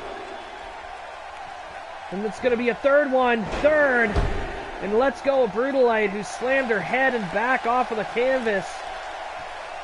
And the Dark Queen now measuring Brutalite, goes to pick her up, she's going for an F5, will she do it? Up and down, and Brutalite tasting the F5, she's dropped in the center of the ring. 1, 2, and Brutalite kicks out at 2 as Mario and Luigi and Techno Jones and the Yellow Signal watch on.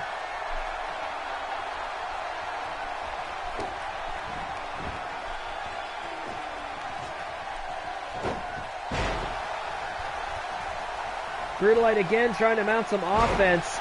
Mario kind of walking around the ring here. The ref hasn't even taken notice to anybody yet. And Mario slipping a chair into the ring.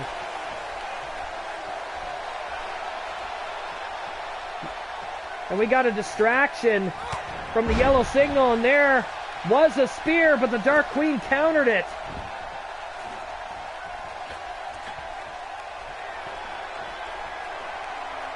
And Mario trying to distract the Dark Queen here on the apron, but to no avail. Hard knee shot from the Dark Queen right off the top rope. And Brutalite is in trouble here. Brutalite taking plenty of damage. Going for what looks to be a suplex and hits it perfect. Going for a cover here. 1. No, only a 1 count.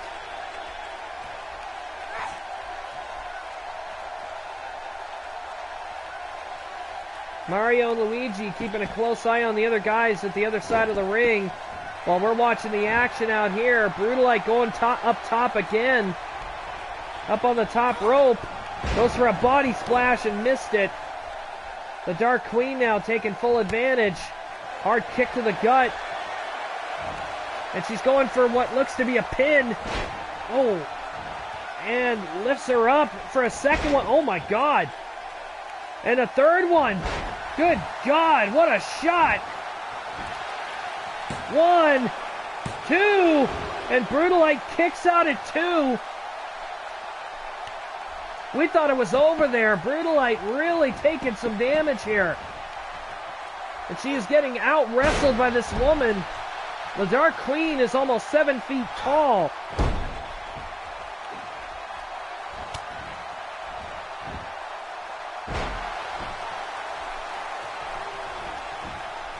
And Brutalite really trying hard to get back in the game here. The Dark Queen has her number here. And the Dark Queen going for an F5 again. And down she goes.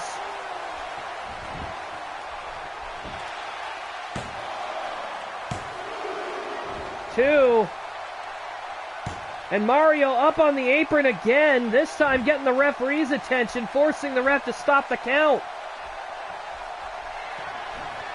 Mario being admonished by the ref, don't you dare interrupt this match again. And the Dark Queen taking full advantage of the factor that Brutalite is punch drunk.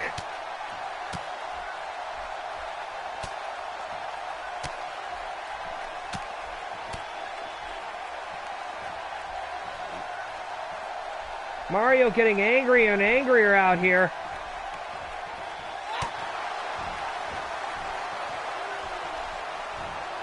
Trying to get the crowd behind Brutalite. Brutalite with a surprise pin, and it didn't happen. And Brutalite again taking a chance here. Goes for the spear and hits it this time. She might have the victory here. 1, 2, and Brutalite, no, only a 2 count still. Brutalite trying her damnedest to get back in the game here. And she's trying to mount a comeback here. Nailing the Dark Queen. And, oh, nice face buster. Brutalite now trying to mount some offense here. And the Dark Queen again taking advantage.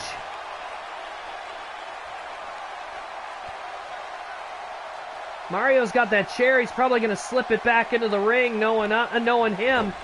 He's watching from the floor. Trying to keep an eye on the action in the ring. And Brutalite again with it, getting stuck in the F5. This might be over. We got a pin attempt. What the hell was Mario doing? Mario just laid out his brother.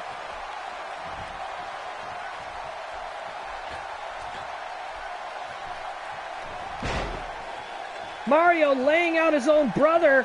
Luigi doesn't understand what the hell's going on here.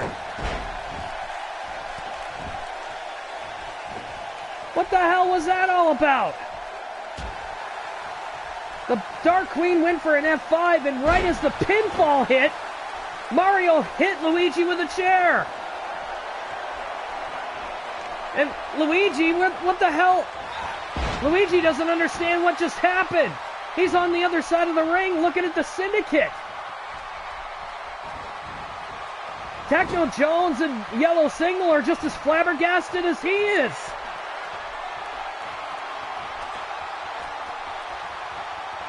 Brutalite, she wasn't even aware of what was going on. Oh my God. Oh, a guillotine.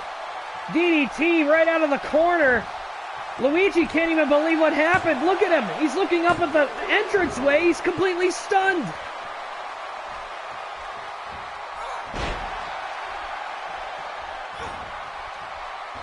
Of all the things, what the hell was the motivation behind something like that?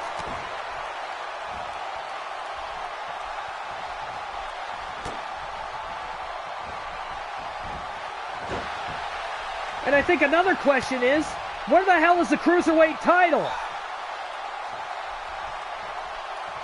Techno Jones isn't wearing it out here, so where the hell did the title belt go?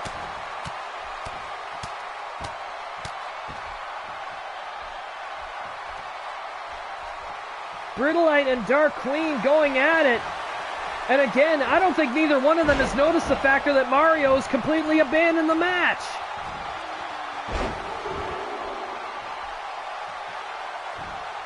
And Brutalite really taking some damage here. These two ladies really bringing it to each other.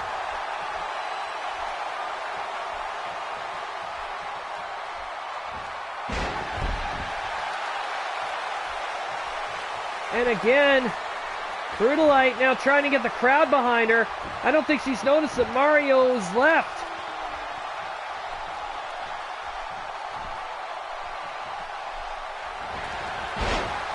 Oh no, Brutalite went for her spear and it didn't work.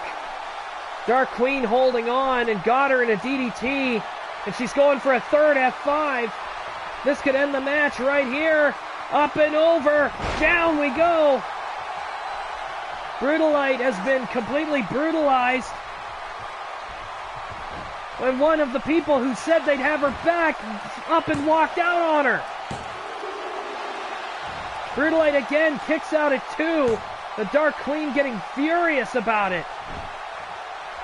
I just can't get over what we've seen. Luigi is still standing there in shock. I can't believe we just saw what we did.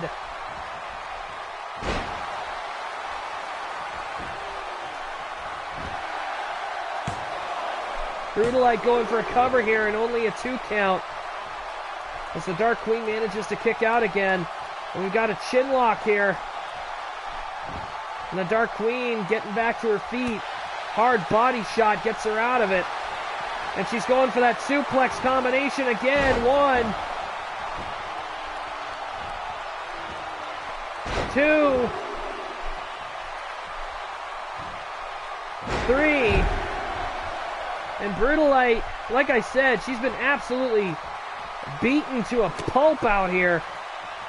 And somehow managed to get back in the game, but I think she's done now.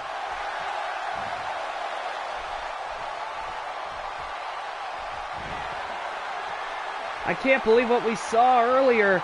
Mario abandoning the match, but not before hitting his own brother in the back of the head with a chair. Luigi just standing there completely awestruck at what just happened. 1, 2, 3. No! Again, Brutalite kicks out. And the Dark Queen is absolutely furious at this point. Brutalite is still fighting, but you gotta figure the amount of damage she's taken. And she's waiting for the Dark Queen to get back to her feet. Or rather, she was. And a backbreaker. Another backbreaker. The Dark Queen is trying to make sure, if anything, she makes sure that Brutalite stays down. And Brutalite has taken a lot of damage to her head.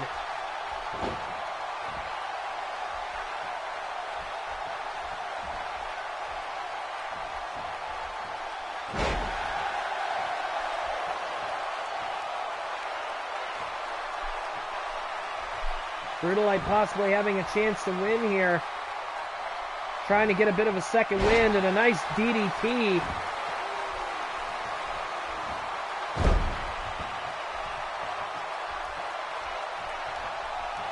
And Brutalite going for a slam. No, it didn't work.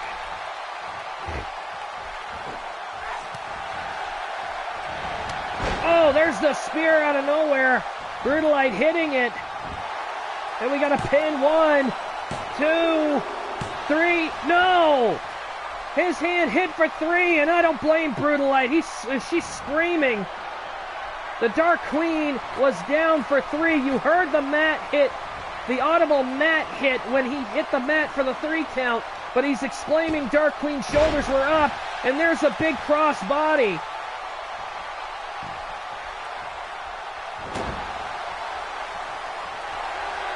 And that referee, I think, just cost Brutalite the match, because here we go again with those suplexes.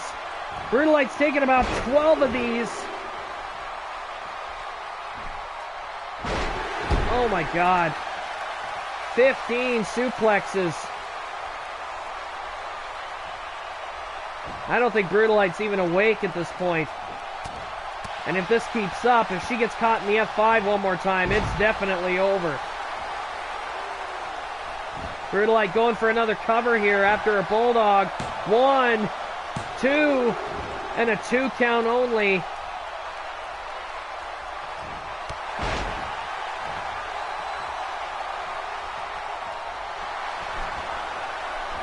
And Brutalite with, the Executioner's DDT. And trying to get the crowd rallied. The crowd is still stunned after what happened. Nobody understands why Mario would hit Luigi with a chair and then just walk out of here. And I don't mean he just hit Luigi, he waffled him with it. And again, Brutalite getting ready to utilize that spear of hers. Is she going to hit it? Out of the corner, hits it, and no! Dark Queen again, managing to dodge it.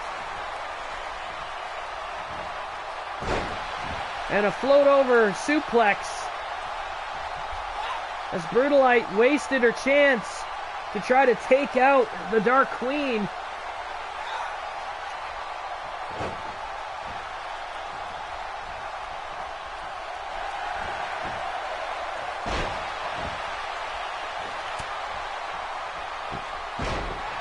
Brutalite trying to get her wind back. Nice drop kick right to the back of the neck. And again, the Executioner's DDT, and she goes for a cover right in front of the Syndicate 2. And no, again a 2 count. Brutalite can't believe it. She has thrown everything at the Dark Queen, even the kitchen sink, and she still can't keep her down for a 3. Uh-oh. Thought the Dark Queen was going for those German suplexes again. It did not happen. Nice vertical suplex by Brutalite. And Brutalite with the Northern Light suplex. And is Brutalite going to try the spear again? Motioning for it, telling Dark Queen get up. And runs in, and again, this time she hits it. She hit it dead on the mark. And Brutalite's taken a lot of heavy damage in this match. 2, 3, and Brutalite wins. Brutalite wins the match, but it remains. Mario abandoned them. And again, waffled Luigi with a chair. And by the sounds of it, took the Cruiserweight title and left.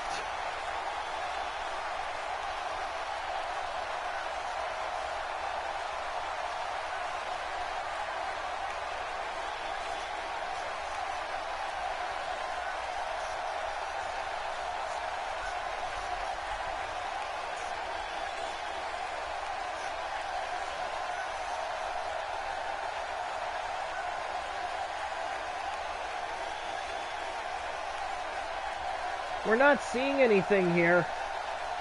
We didn't get any looks at what the hell happened out there. But by the looks of it, Brutalite won the match. Brutalite won the match, but the fact remains Luigi and Brutalite are the only 2 of them out here. Mario just, like I said, he just waffled Luigi with a chair and then just left him there. There's got to be some kind of explanation for this. Mario wouldn't just nail his own brother with a chair, no less.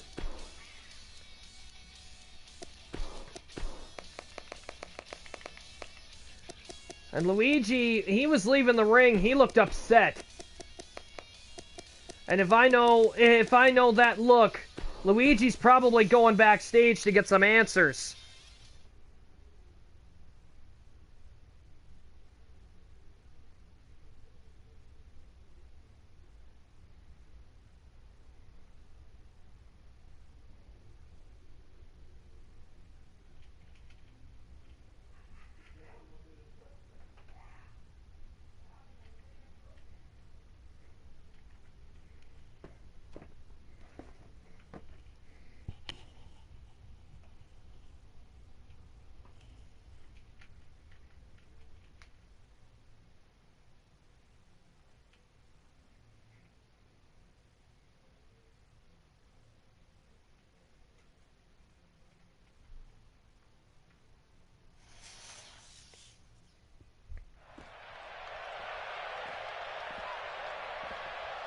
And Luigi and Mario coming face to face backstage.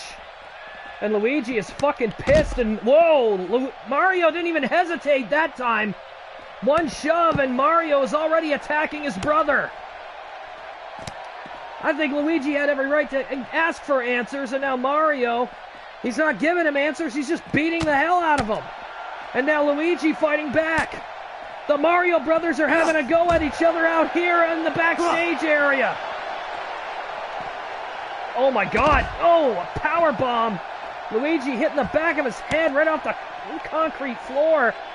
I can't believe this. Mario is attacking his little brother.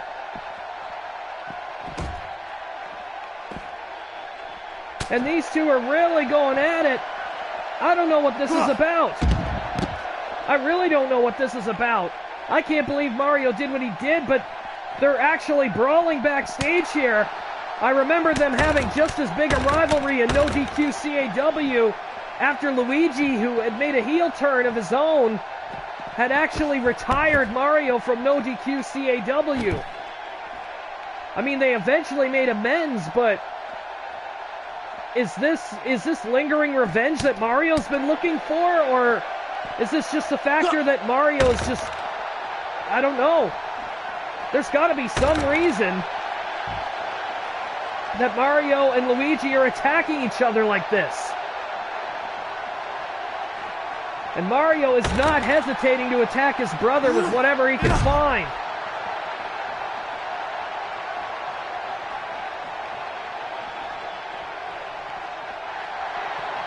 And oh my god, a flatliner.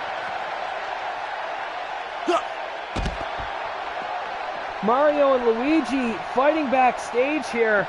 I can't believe we're seeing this.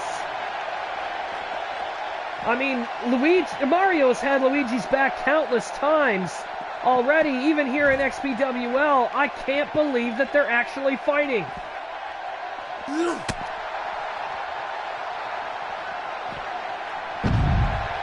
And worse than that, they're really hurting each other out here.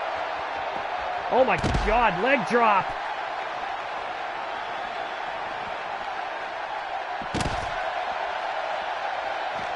And Luigi and Mario really taking it to each other. They're spilling into the other side of the building where by the looks of it a WWE TV taping is going on in the other part of the arena. And Mario and Luigi are really taking it to each other here. Oh no. Oh! Mario just squashing his brother out here in the backstage area.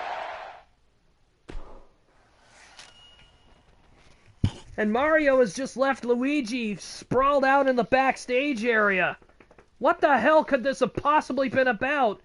Somebody needs to get an EMT out to the backstage area to get Luigi up. I can't believe that.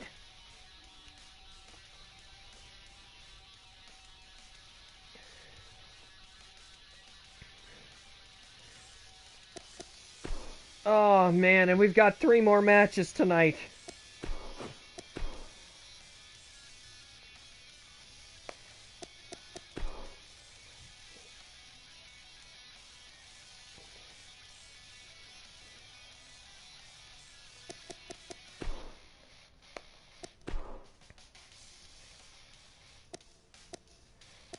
Mario is already leaving the building. He had his bags and everything set up before Luigi and him got into that scuffle. And he's left the arena, but he didn't leave in a car. He just walked out of here.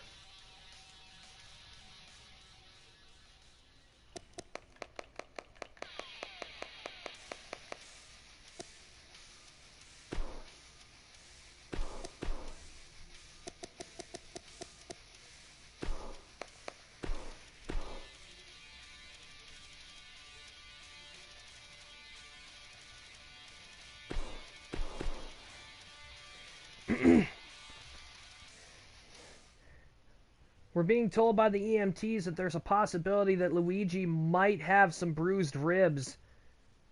Mario really made it a mission to attack him, particularly in his chest area.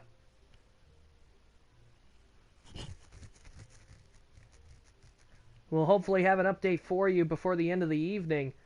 And right now, we've got the Super Heavyweight Championship about to be defended as Violence defends his title against #1 contender, Barney McFarlane. We'll have more of an update on Luigi as the night goes on. But again, Mario leaving the building under his own power. He didn't even use a car. We just watched him walk out of the parking lot carrying his duffel bag. If anybody does manage to get an interview with Mario, we would love to get the answers to why he would do something like that and then walk out on his brother in the middle of a match where he promised to have that person's back. Mario doesn't seem like the type to do that to anyone.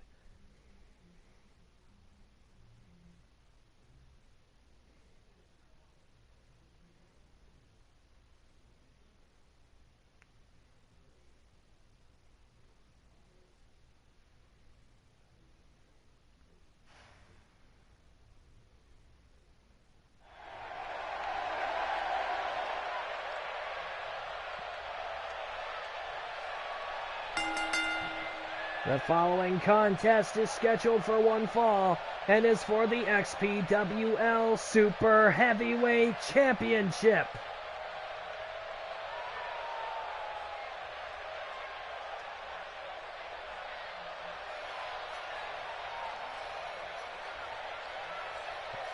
Here we go. Barney McFarlane, former XPWL World Champion, but he gets a chance tonight at becoming the Super Heavyweight Champion.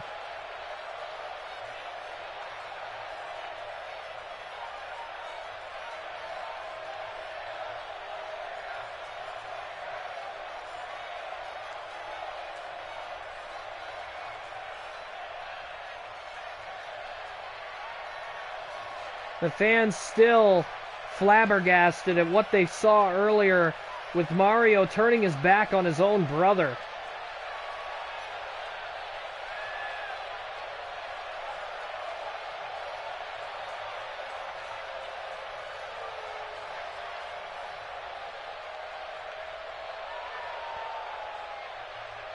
And momentarily his opponent will be on the way.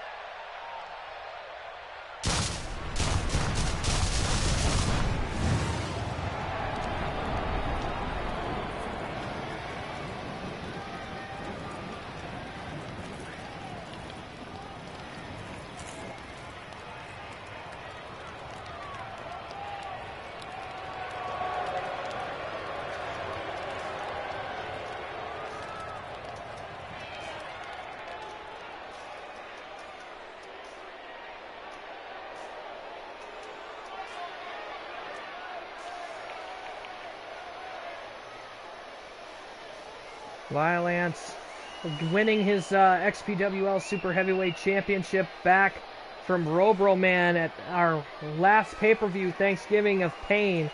Our next pay-per-view setting to be lined up somewhere around the Christmas season. We'll keep you posted on that when we are getting close to it. Right now it's still in development, it's still in production, but we are not ready to do it just yet.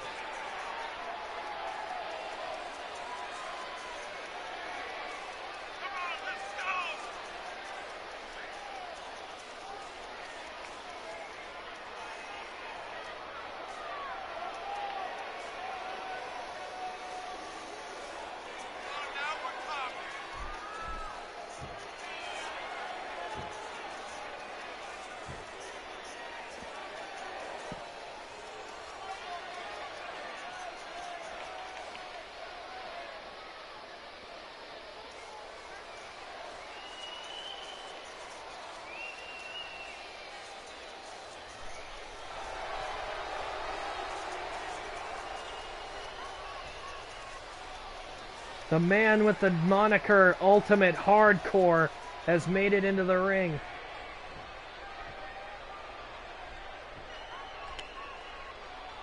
Here we go.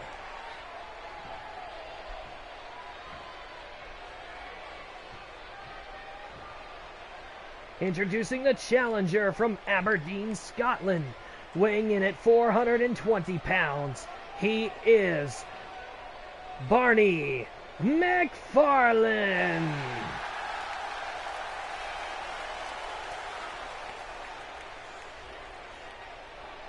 His opponent from the farthest reaches of destruction, weighing in at 410 pounds, he is the XPWL Super Heavyweight Champion, the man called Ultimate Hardcore, Violence!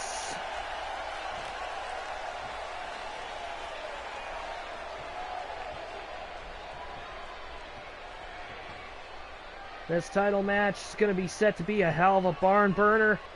But again, people are still in the crowd everywhere, buzzing about what we saw earlier tonight. I still can't believe the iconic Super Mario Brothers, by the looks of it, have seemingly disbanded after Mario clocked his brother with a chair and then proceeded to beat the living hell out of him in the backstage area.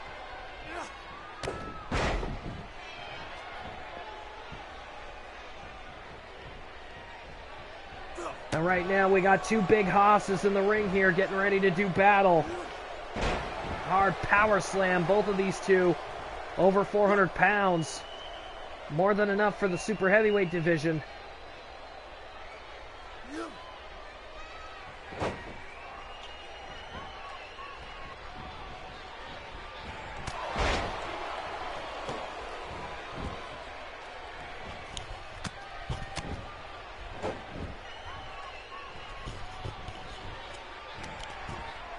And, whoa, Barney, I got to admit, for somebody who's smaller than Violence, he's bringing the fight to him.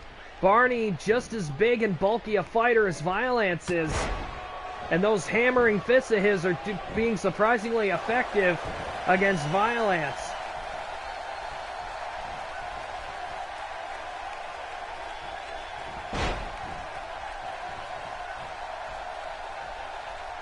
And Barney taking full advantage of Violence's hair, pulling on it whenever he gets the chance. And so far the offense has been almost all Barney, and Violence starting to mount a comeback here. Nice backbreaker. Barney with a chance here to possibly become the super heavyweight champion for a second time. And look at this strength. Violence deadlifting Barney right off the apron and flipping him into a suplex. Violence with an Irish whip off the ropes. Went for a boot, and just like the Barney earlier, Barney countered it.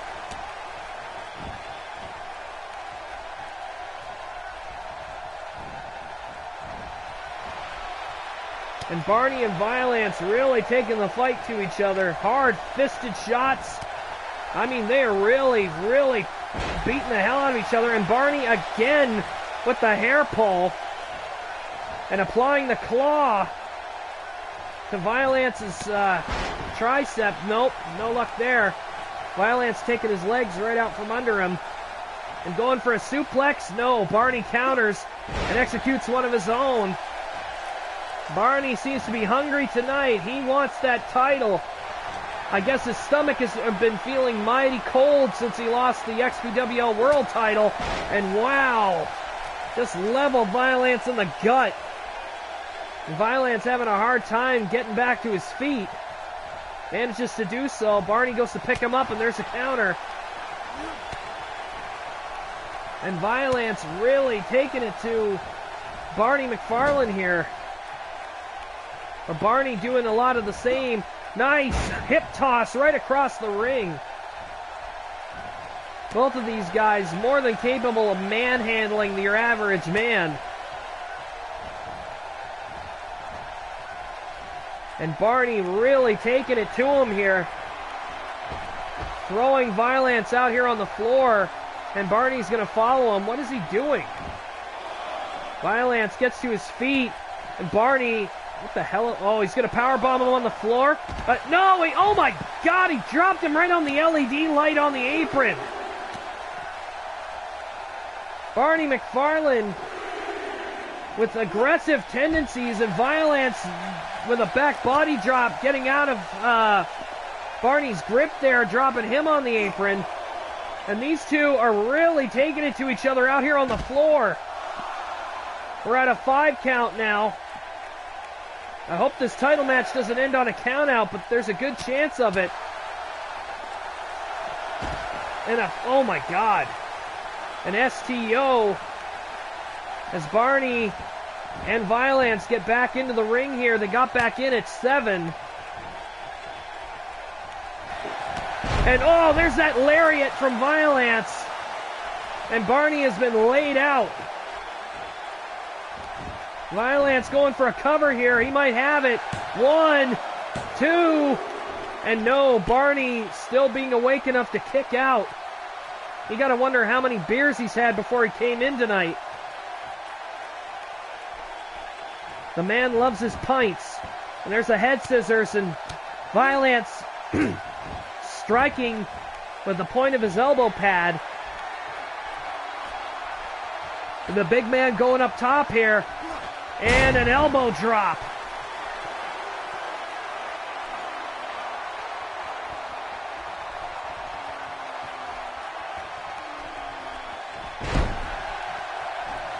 Both Barney and Violence pulling off some hard hits. 1. And no, Violence gets up at 1. For how much Barney was pounding him earlier, it's amazing. And Barney with a handful of hair again, lifting Violence up by his hair and slamming him into the mat. Violence hits a hard arm breaker. And Violence measuring Barney. No luck there. Trying to go for a suplex, and he does it. Now Violence is in trouble here. And Barney, body shots. He's going for that combo of his. Striking, and there's that hard right.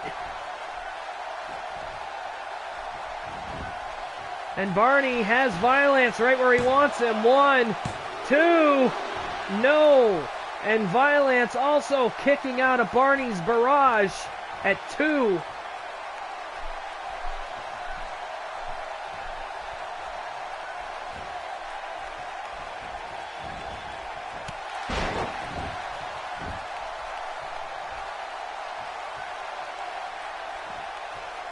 Both men ultra aggressive, and Violence out on the floor here, trying to get his composure back. Grabs a hold of Barney and a reverse suplex.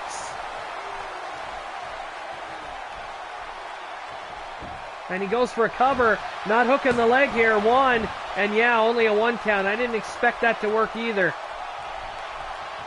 Violence with a snapmare. Going for the rear naked shin lock. And holding on tight. Really wrenching into it. Barney gets out of it. Hard shot right to the face. Violence taking Barney into the corner. And doing a bit of taunting here. I don't know if this is advisable. Kicks Barney right into the turnbuckles and sends him down. Went for an early pinfall with the schoolboy attempt. It didn't work. And there's a spine buster from Barney McFarland.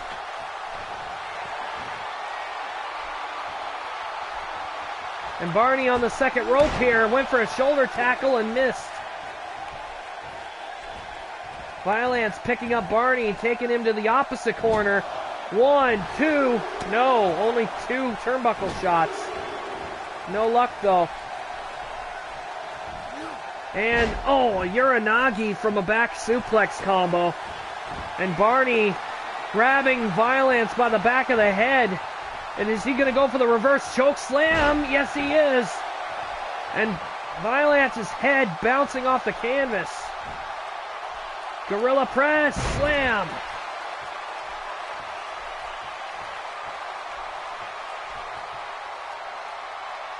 Violence is practically helpless.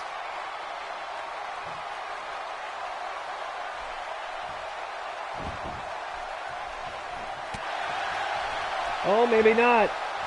Barney busted open.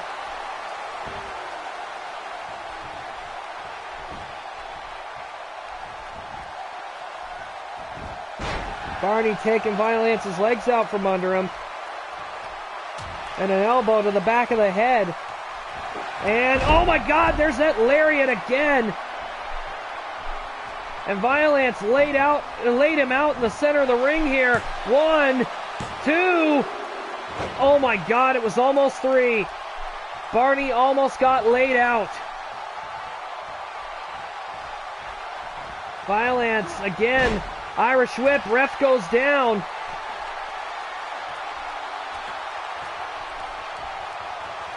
And Violence, I'm not sure what he's up to here.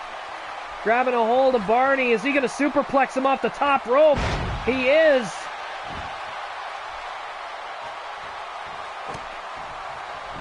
And Barney taking plenty of damage here. That lariat really knocked him for a loop. But it isn't keeping him out of the game. He's up on his feet again. And he's fighting. And a Northern Light suplex. But Violence was in the ropes. And Barney again grabbing Violence by the throat and hitting that hard gut shot.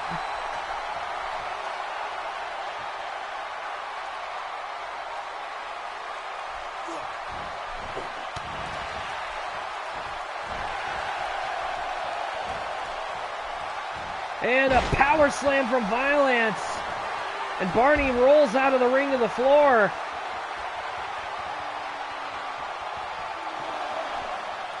And here comes Violence after him. Barney rolling back into the ring. Violence will follow him back in. And Violence picking up Barney into what looks to be a torture rack. Oh my God! Dropped to his knees and took Barney with him, and now pounding on Barney's face. We're usually used to seeing Barney dishing out the fisticuffs.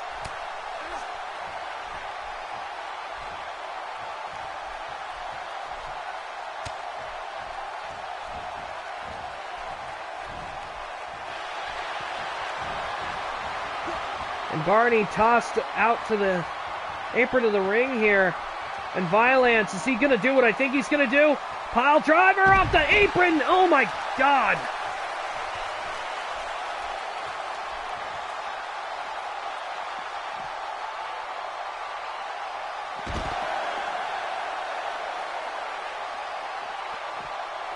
Barney having a lot of trouble with Violence here. Violence pile driving him right off the apron, right onto his head, on the right onto the mats. And yeah, those are protective safety mats, but remember, we're on top of concrete floor here. There's only so much give to those mats.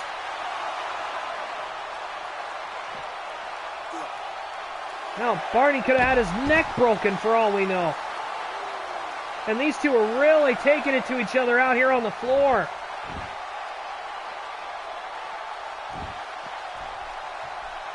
And Barney up on 2 legs. We thought he was done for here. And again, grabbing Violence by the throat. He's not taking any chances. Violence, he's coming out swinging. The Gorilla Press, slam. And now Barney feels the Gorilla Press.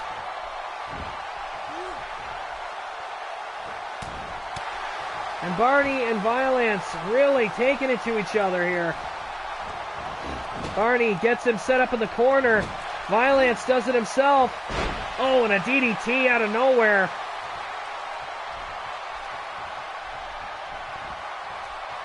And Barney going for what looks to be a power bomb.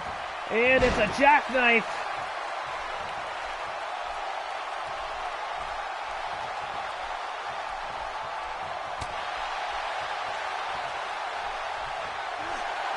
This match has been literally from pillar to post the entire match.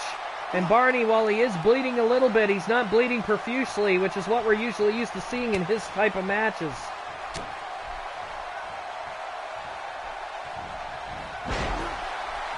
Takes him over with a snapmare, and now he's applying the same hold to Violence, who gets out of it himself by the looks of it, and a hard shot right to that bloodied forehead. And Violence trying to go for a hard strike. He was unsuccessful. And now Barney putting Violence up on the second rope here. And he's going to go for a sidewalk slam off of the rope.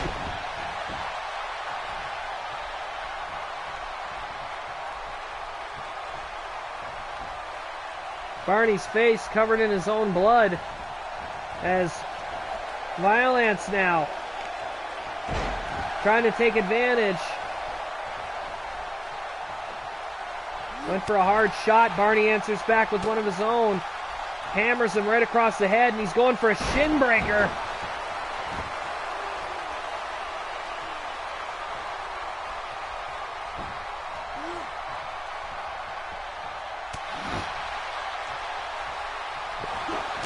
Oh my God, a third lariat.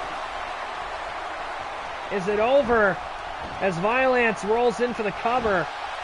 1, 2, 3, and Barney has been bested by the clothesline from hell. 3 of them. I mean, you could see the amount of energy and power that were put into some of these shots out here. There's Violence bouncing off the apron. There's the first lariat.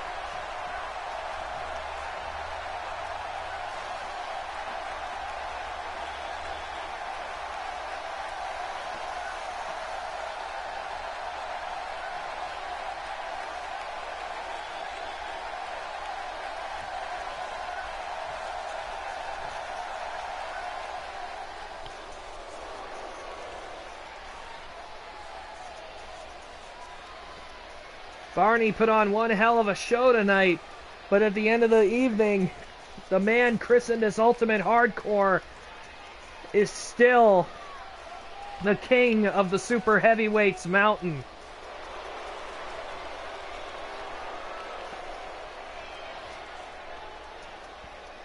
Violence has said in the past, it doesn't matter who it is, they'll all have to come to me eventually. And while technically he's not holding the world championship, which would be a little bit more sense making when he says that, he does make a point when he's talking about the super heavyweight division. If you want to be the best, you have to take him down. But remember that he'll climb right back up as well.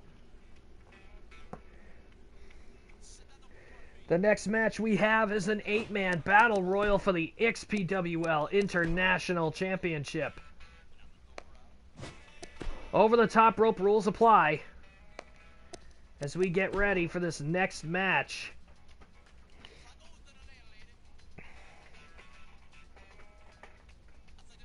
Ace. Furball. He's trying to open a treat bag without any help. Those ones with the Ziploc bag on the top.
Here we go. 8-man over-the-top rope battle royal for the XPWL International Championship.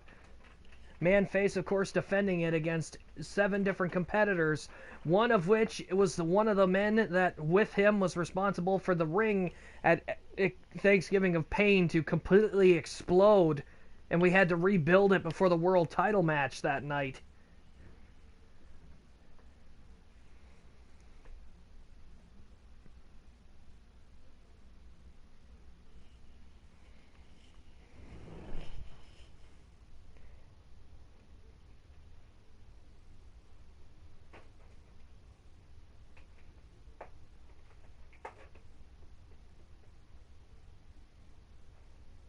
This is true, Hannah.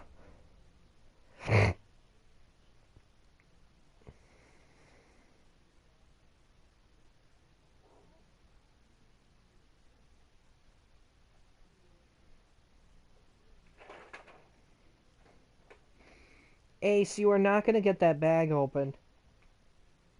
Give up, kitten.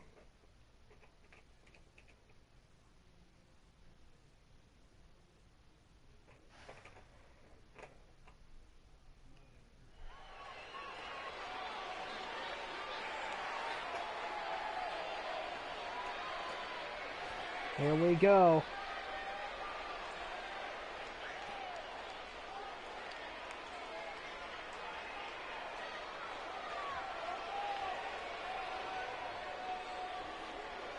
Everyone's getting all psyched up.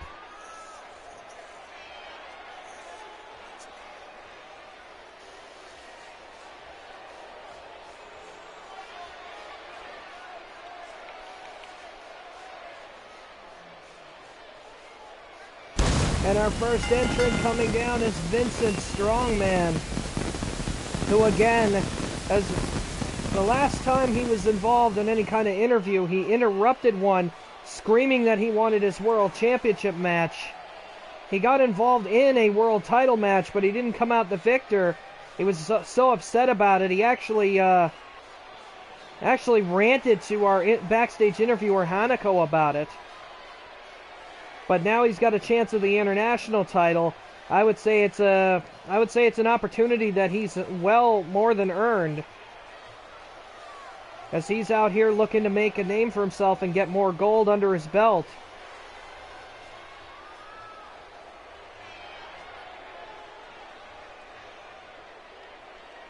As we await the arrival of the other competitors in this match.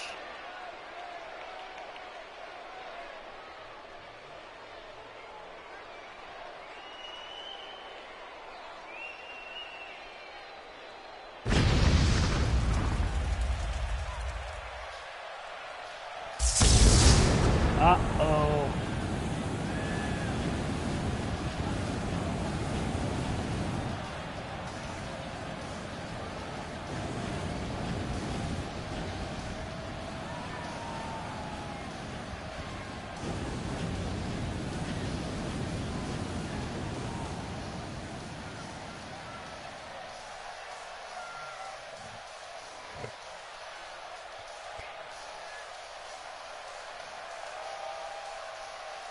Doomsday, the international champion for a while before losing that title in controversial fashion in that Hell in a Cell match, the Prison Yard Riot, when Gabriel the Destroyer put himself and Crackhead Charlie through the top of the damn thing, only for Crackhead Charlie to pin a prone, injured Gabriel to take the international title. After that, he tried to sell it for crack rocks and he got caught. So we vacated the title, and then Manface, our current champion who will be defending tonight, put Doomsday practically through the ring. Doomsday back after a couple of weeks of resting off injuries, and he's back for one thing and one thing only. He wants his championship title back. So one can only imagine just how dangerous that Doomsday is going to be in this match.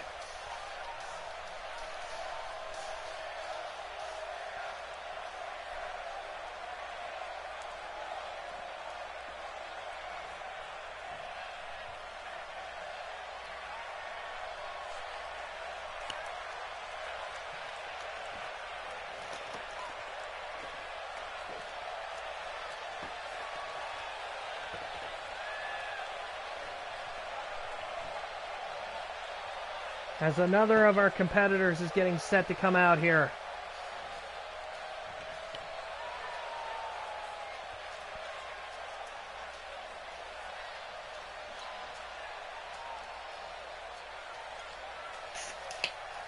The spider bite.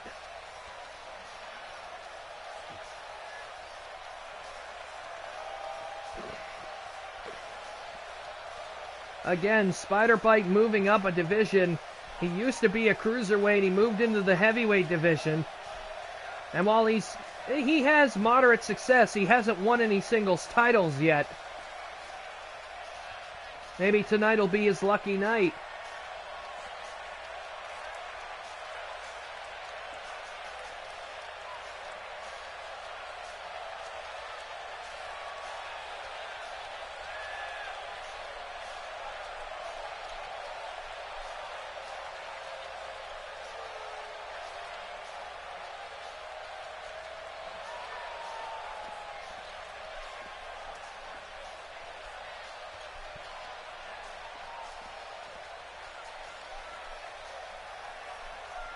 Of course, Spider Bite doing similar moves to the Demon, as he's considered XPWL's submission tarantula. More known for his high flying than his submission skills, though, I gotta admit.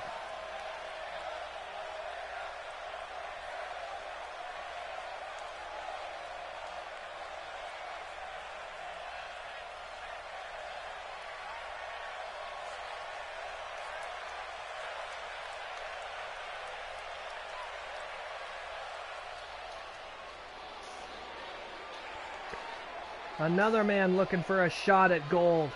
Dallas B. Awesome, as he'll be on his way out here momentarily as well. I really don't understand why he likes to pick some of the darkest hallways here.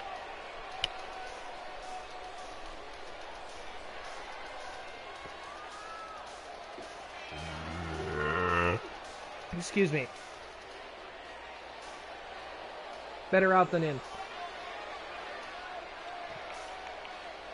Dallas B making his way down here. Again, him having a chance at the International Championship. He's had many opportunities, but he's never been able to actually win it. Maybe tonight will change that as well for him.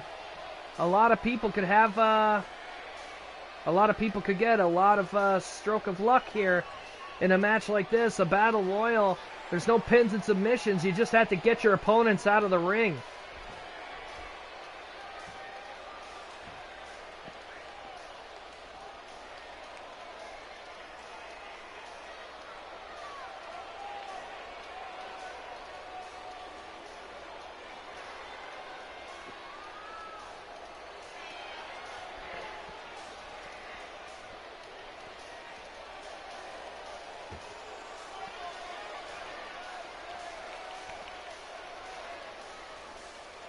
Thank you.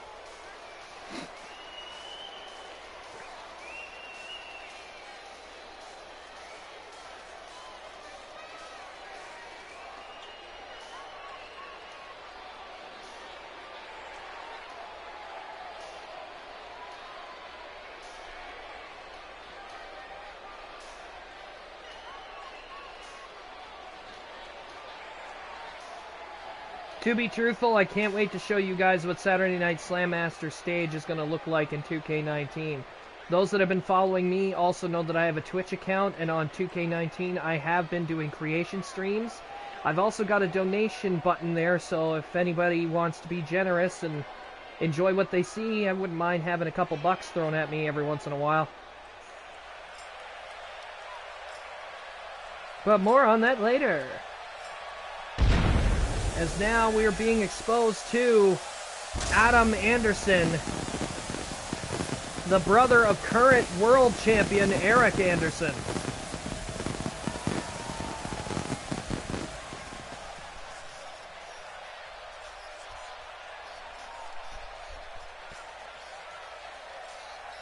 Anderson, of course, having a completely different style from his brother. The one last gang star. He used to be a tag team with his brother, but he couldn't handle just how arrogant and narcissistic Eric is. decided to break out on his own, rechristened himself the Gangstar, started his own faction, but eventually they kept leaving him the only one left. So he calls himself the One Last Gangstar in honor of his former stable, who in XPWL for a few years, from 2006 to 2008, had a very strong ring presence. And for a time, other than the world title, almost held every championship in the division. All at once.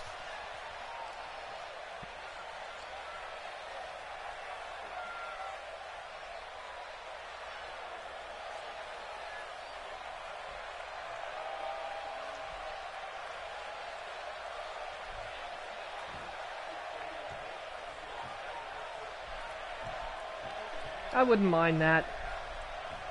But if I'm going to do any kind of donation stuff, I've been thinking if there's a possibility of doing this, if it would be worth it to try giving XPWL its own Patreon.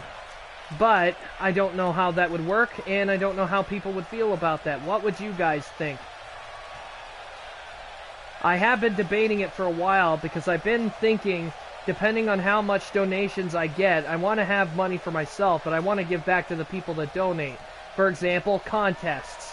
Like, for example, if you win, you might get a, depending on what kind of contest it is, you could get anywhere from a $25 to $100 gift card for either PlayStation Store, Xbox Live Store, or Steam.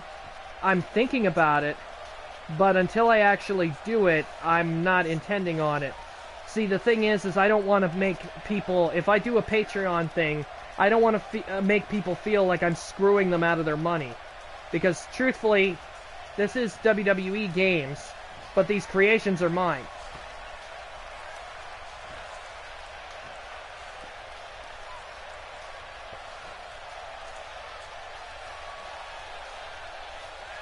Well, in 2K18, Hannah, one of the other things that Create an Arena can give you is the ability to put logos on steel chairs that are on the floor.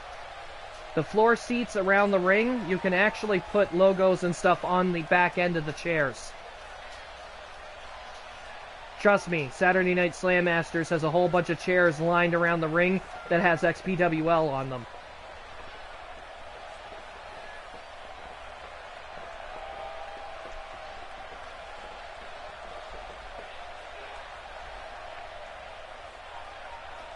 Well, I can't do it on each chair because I can only do one logo for the chairs. However, I was telling people, like, for example, on Thanksgiving of Pain, Gestro allowed me to use the theme for Luigi. I was thinking if he lets me do that full time, to give people exposure, I would have the barricades lined and I would put custom logos up of the people who help sponsor the XPWL programming. You know, if they provide music or artwork or anything like that, put their logo somewhere up in the Create an Arena like a sponsor. This way, when people see them, you know, people would see them and go and like and subscribe these guys from other locations. You know, I wouldn't want to completely screw people out of it, and if they see my content and they see the content and they see where the created content is coming from, like the music and all that other stuff, it gets them business too. It'd be the whole reason why I'd want to make an XPWL Patreon. But again, I don't want to make people feel like I'm screwing them out of money, so I also wanted to do things like contests for gaming stuff. For example, if you win the contest, I'd go and buy a card, I'd give you the code, and I'd expect you to put it in as soon as possible.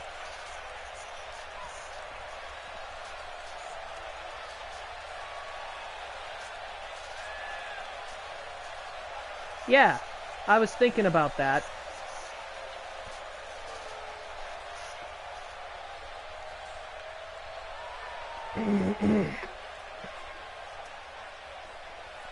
I could also hold Discord things, where the Discord channel I could put Tier 1, Tier 2, and Tier 3 kind of Patreons and stuff like that, so that they can talk about what they want there. But that's up to them. Besides, I don't intend on making, like, huge-ass I don't expect huge-ass donations, guys. $1, $2, up to $5. Any of those increments, I wouldn't have a problem with. What do you mean, what about DeviantArt, D-Mod?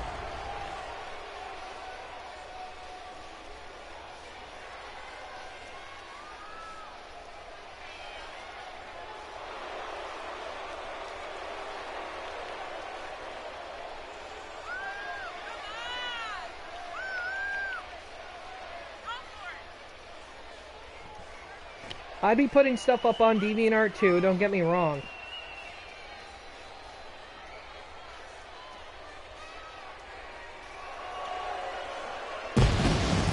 I have a donation link to my PayPal, D-Mod. It's on every journal I've put up.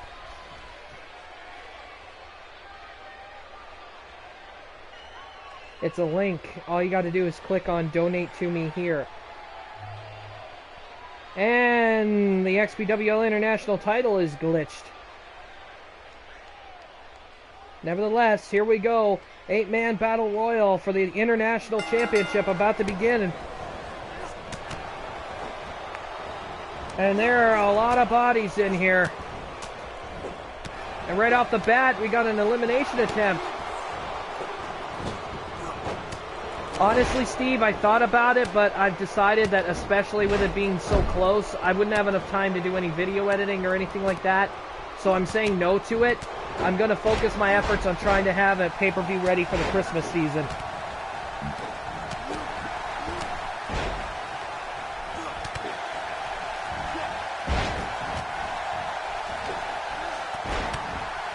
It's just a little too close now. Like if I'd have done this a couple of weeks earlier, you bet I would have considered it, but I used up the pay-per-view opportunity for Thanksgiving of Pain instead.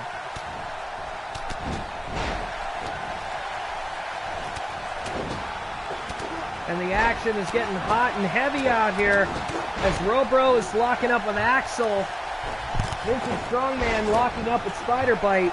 Manface and now Strongman going at each other. Dallas Awesome is down on the ground, and Adam Anderson and Doomsday are exchanging blows.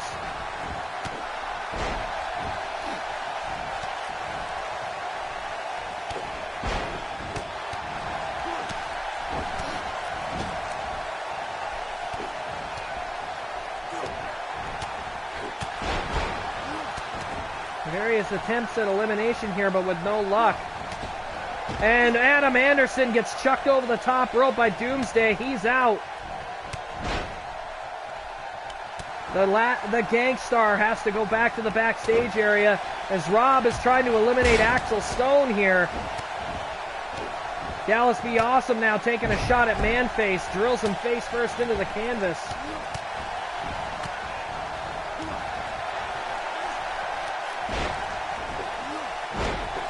And Axel Stone now getting clobbered by both Vincent Strongman and Rob. Oh, soda pop, or soda twist. And Manface picks up Dallas Be Awesome, trying to toss him over the top rope. And Dallas is teetering pretty close. Very close, and Manface, of course, much bigger than he is. Rob almost taking Axel over the top rope. He didn't completely get him out, though. Doomsday now trying to eliminate Spider Bite. And now, Manface has got a hold of Doomsday. And Doomsday over the top rope, but he didn't go all the way to the floor. Manface trying to get him out here. Manface very close to getting Doomsday out of this match. That would have been something. And Axel taking Rob into the giant swing here.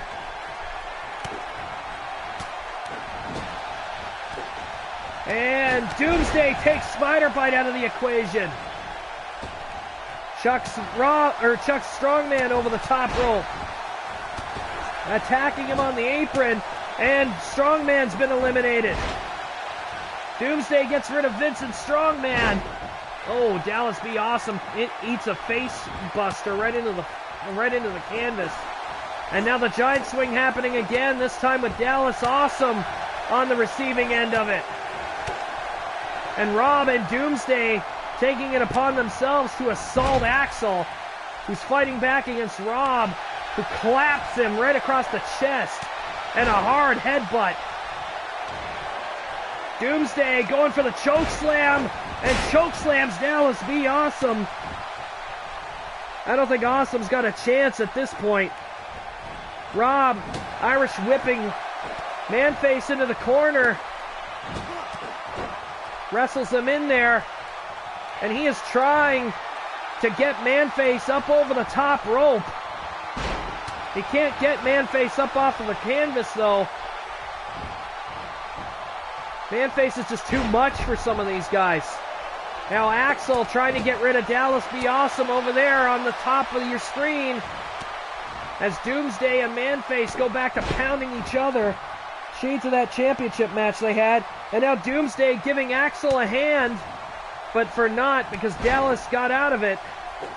And as soon as Doomsday locked arms trying to help Axel get rid of him, Axel let go. Oh! Rob with a hard shot to the gut. Going for a super kick. Doomsday dodges that, and a hard shot to the... right to the head. Oh! And Rob with a shoulder clap and a short arm clothesline. Manface making it back to his feet. You see, if I were in this match, if I wanted to really gain an advantage and guarantee a champion, I would have decided to eliminate Manface instead of going after everybody else. Axel has been tearing up the ring here while Manface has been recovering. Oh, hard headbutt. And a jawbreaker from Manface. Doomsday and Manface resuming their battle that they had at Thanksgiving of Pain. And Manface eliminates Doomsday, sends him right over the top rope. Manface has gotten rid of the super heavyweights in this match. The only one left is Rob. And even if they manage to get Rob out, they still got to deal with Manface. And Dallas B, instead of focusing on the bigger guys, went after Axel. Very big mistake there. And Axel is stalking Dallas B. Awesome. And Awesome with a gutbuster. Manface now grabbing a hold of Rob. Trying to take him to the ropes. He's got him there.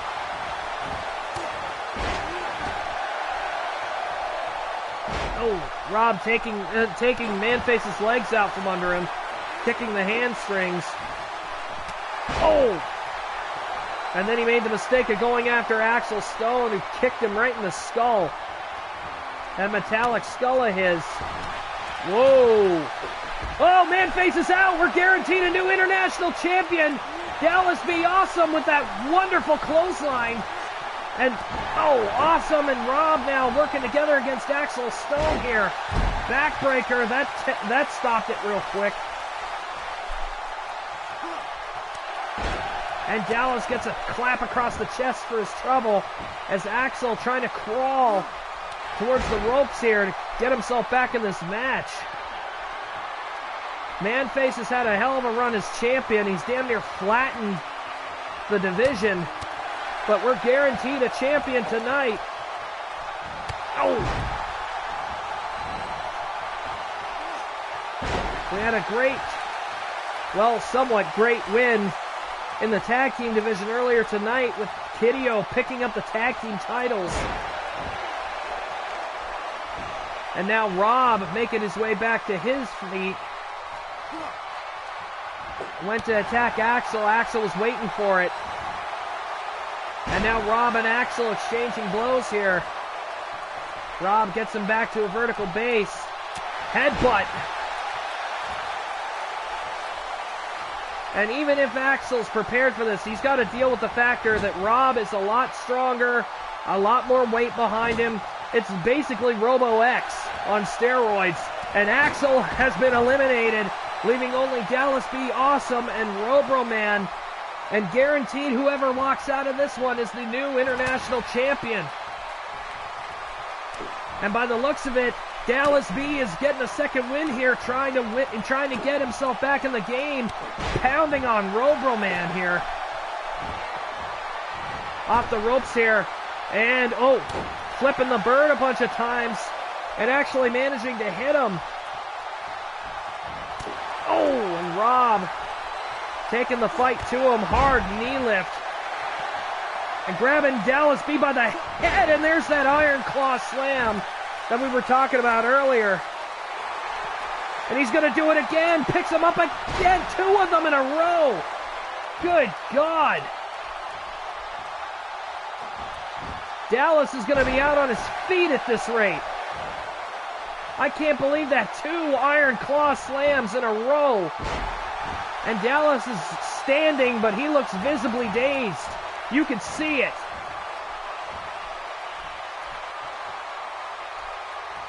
And Dallas trying to keep himself from being tossed over here. And he's out. And Robro-Man is our new XPWL International Champion. What a match.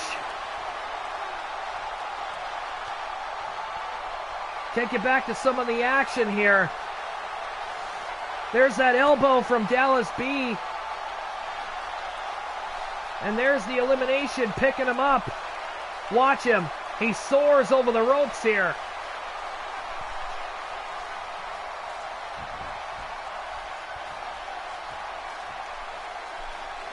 Robro-Man capturing his second singles gold in the Federation, winning the XPWL International Championship.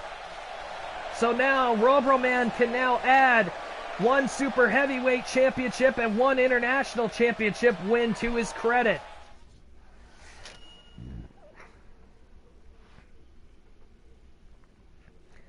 Big congratulations to Robro on that victory.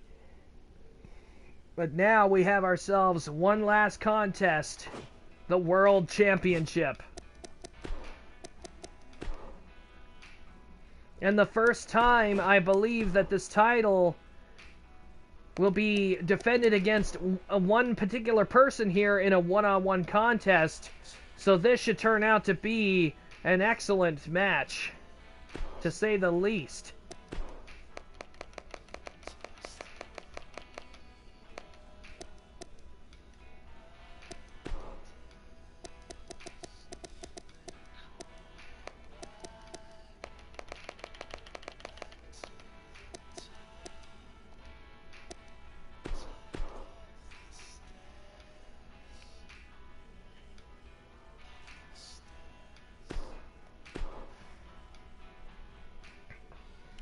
It's the moment you all have been waiting for. Shiva gets his XPWL World Championship title match, and he'll be facing illustrious Eric Anderson in our main event tonight, which just so happens to be, of course, because it's on the Extreme Battlefield, an Extreme Rules match.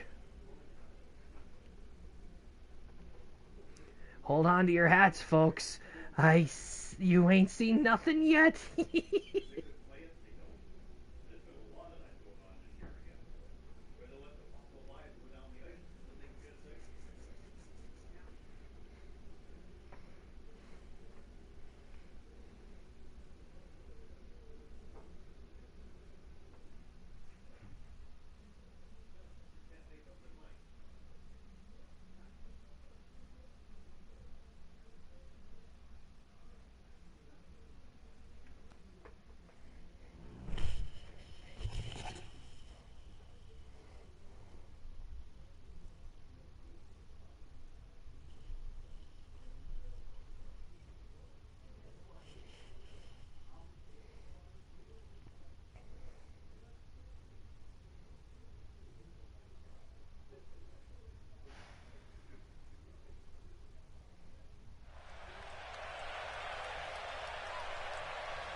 The following contest is an Extreme Rules match, and is for the XPWL World Heavyweight Championship.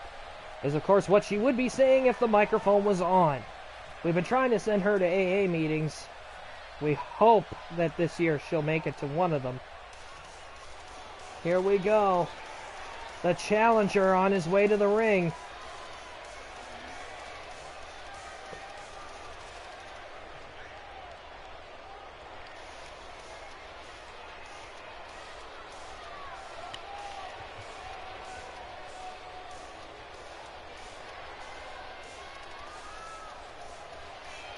Shiva getting another chance at the XPWL World Crown. Last few times didn't go so well, but they were all multi-man matches. This time Shiva actually getting a chance at it in a singles match. And all he has to do is knock off Eric Anderson. Eric Anderson is a fighting champion, but I gotta tell you, in an Extreme Rules match, it gets pretty unpredictable. So we can only imagine how this match is gonna go.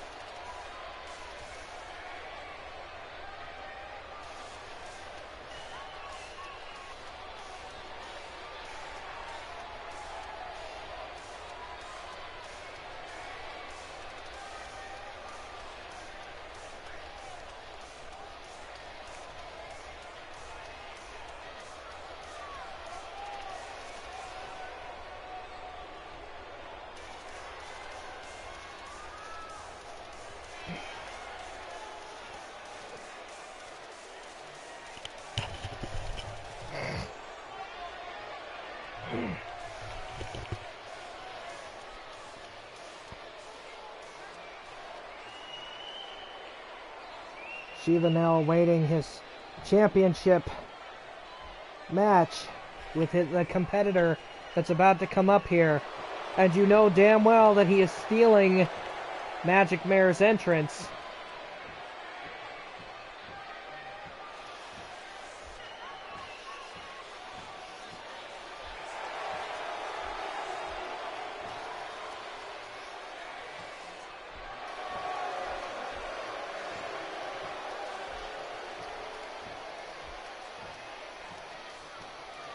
It's almost surreal to see Eric Anderson with the world title around his waist. I remember when he first came in, Rachidile especially would not let him even have a single shot at the championship. Every time he got in the ring with Rachidile, he almost got destroyed. Rachidile vowed that Eric Anderson would never have that title around his waist. And lo and behold, here we are at the end, almost the end of 2018, and Eric Anderson is wearing and defending the World Championship.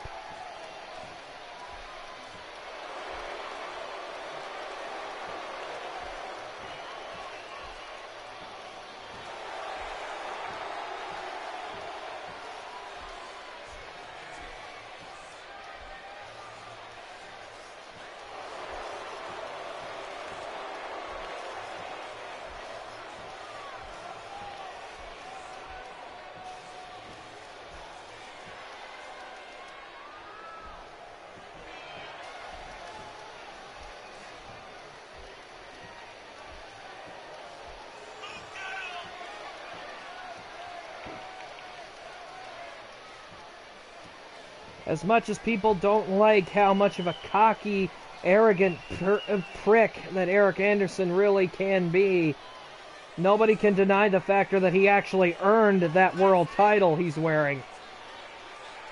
Especially considering everybody wanted to make sure it did not go around the waist of the yellow signal. Obviously, Eric Anderson made sure that did not happen.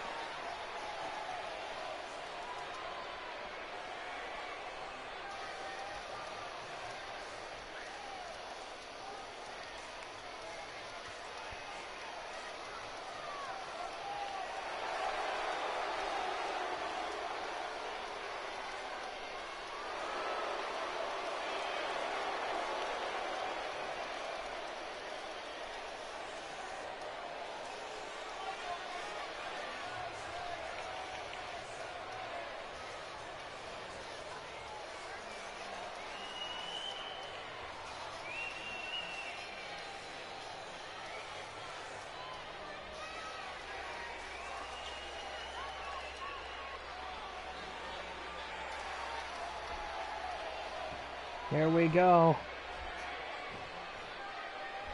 All the marbles here World Championship match about to be underway.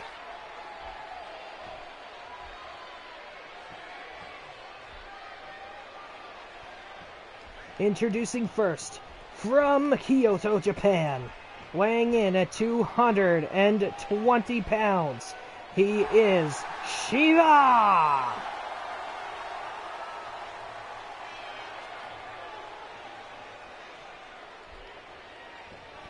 His opponent, from San Francisco, California, weighing in at 275 pounds, from the perfect mane to the perfect vision, to the perfect teeth with no cavities, he is the XPWL World Champion, illustrious Eric Anderson!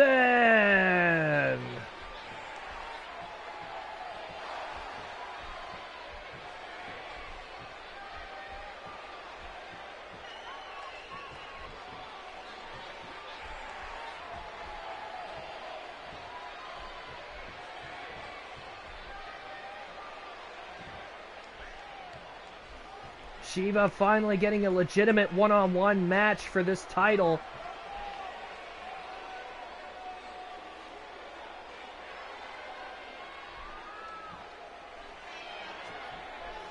Eric Anderson prides himself on being absolutely perfect compared to everyone else, but this is a match where he's taking on somebody who's not only a professional fighter, but he's worked for a criminal organization for years, so he knows his way in and out of a fight. The only thing he has to deal with is Eric Anderson's obvious power difference, because he's got a lot more strength behind him than Shiva does. Shiva, on the other hand, is a lot quicker on the draw. So it's going to come down to what is more efficient, power or speed in this match.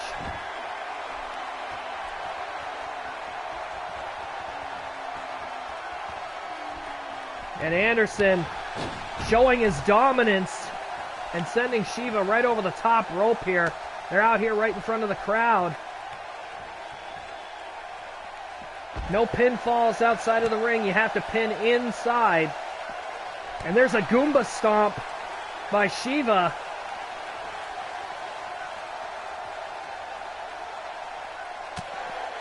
And these two really taking it to each other out here on the floor right off the bat. Anderson smacks off the post. And a cutter by Shiva. Very impressive. Shiva pulling off some really good moves in this match.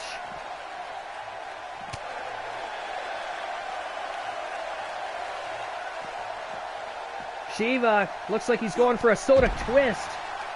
And again, it's one thing to do these moves in the ring, but when you're doing them on the floor, they can cause so much more damage because, like I said, those aren't exactly super thick mats that are out there on the floor.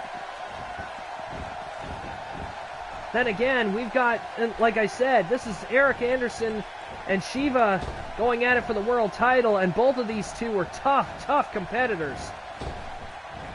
Shiva trying to go for an Irish whip move that did not pan out. Anderson with a front face lock trying to slow the pace down, and Shiva answers back by clipping him in the ear with his foot. And, Anderson's going for the first move here. He's got his signature set up, the Canadian neckbreaker. And Shiva's down already. 1, 2, and a 2 count. As Anderson, not exactly sure what the hell happened there. He thought he had the match won. And now he's waiting for Shiva to get back to his feet. Going for a gorilla press. Pumps him up and lets him go. Gorilla press. Going for another cover here. 1, 2, and Shiva gets up at 2. Anderson can't believe it.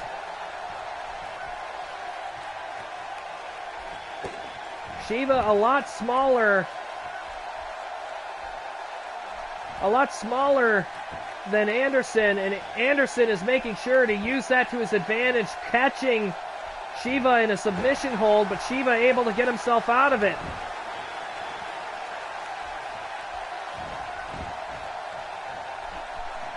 And Shiva trying to kick him in the head Didn't exactly work. Clipped him, but Anderson had himself set up right. Blocked it on the way in. Trying to stomp on Shiva. Shiva grabbing his leg and taking it out from under him here.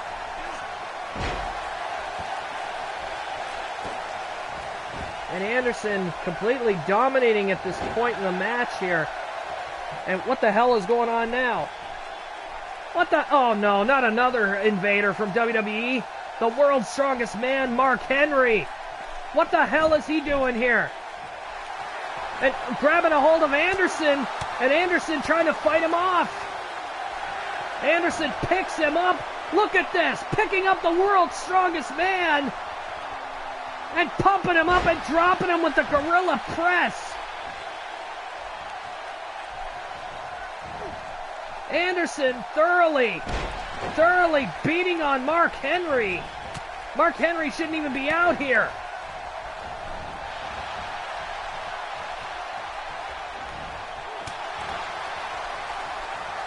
Shiva not even focused on what Mark Henry was doing, but he caught Anderson in the Uranagi out of nowhere. 1, 2, and only a 2 count. Shiva didn't exactly expect to see Mark Henry come out here and help him. And he's yelling back at Henry, what the hell are you doing? He could have gotten disqualified by Mark Henry's actions. Hard back suplex. And Shiva, by the looks of it, is getting ready. He's going to set up for the final crash. If he hits this, Anderson might be out. Oh, and he missed it. But he didn't miss that cutter.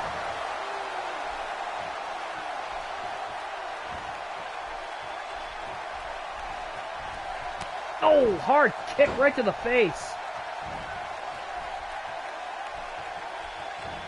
Shiva almost getting a chance here to win the championship.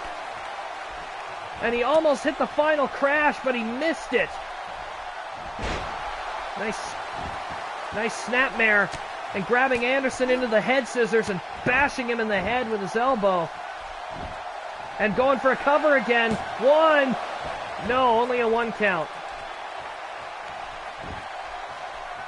Shiva should have known better than to expect that to be the end of the match. And he's measuring Anderson. He missed his spinning roundhouse. He was too far away.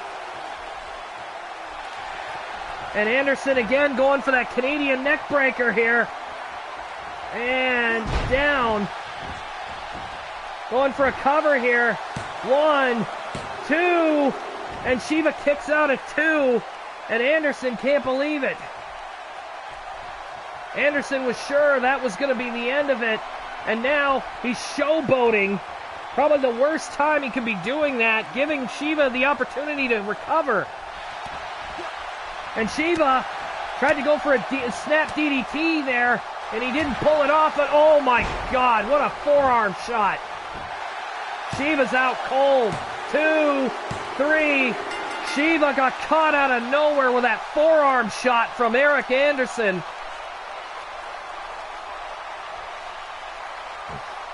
Anderson's gorilla press is only one of 2 finishers he has. The only other one that he has is that hard forearm out of nowhere.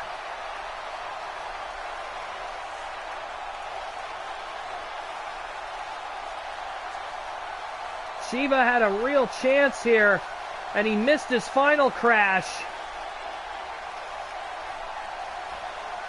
It's too bad we're missing the end of this match. I don't think they got that replay, but I gotta tell you, Shiva had the match won as soon as there was a counter hold. Watch this. He counters it, and watch this shot. Just knocked Shiva out.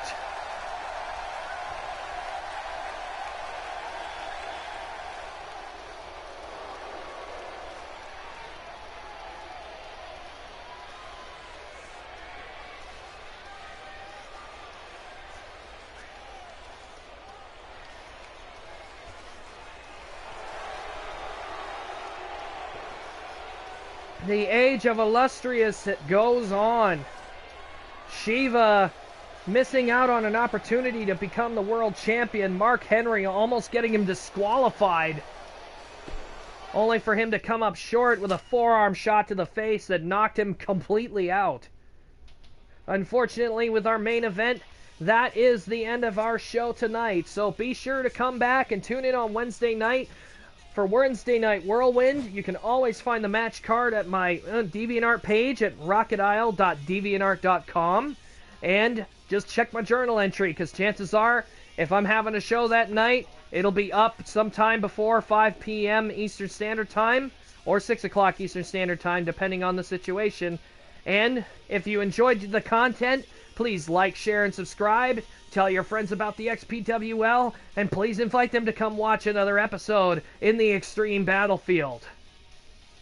And before we go, one last thing. EMTs have discharged Luigi. He is free to leave the arena. He is free to go back to his hotel room before he moves to the next show. Unfortunately, again, no Cruiserweight Championship in his hands, although Techno Jones and the others don't have it either. His brother taking it out of the arena. We'll have more on that as it develops. Anyway, have yourselves a good night, ladies and gentlemen. It was a pleasure to bring us into your home to entertain you this evening, and we hope you'll invite us again sometime soon.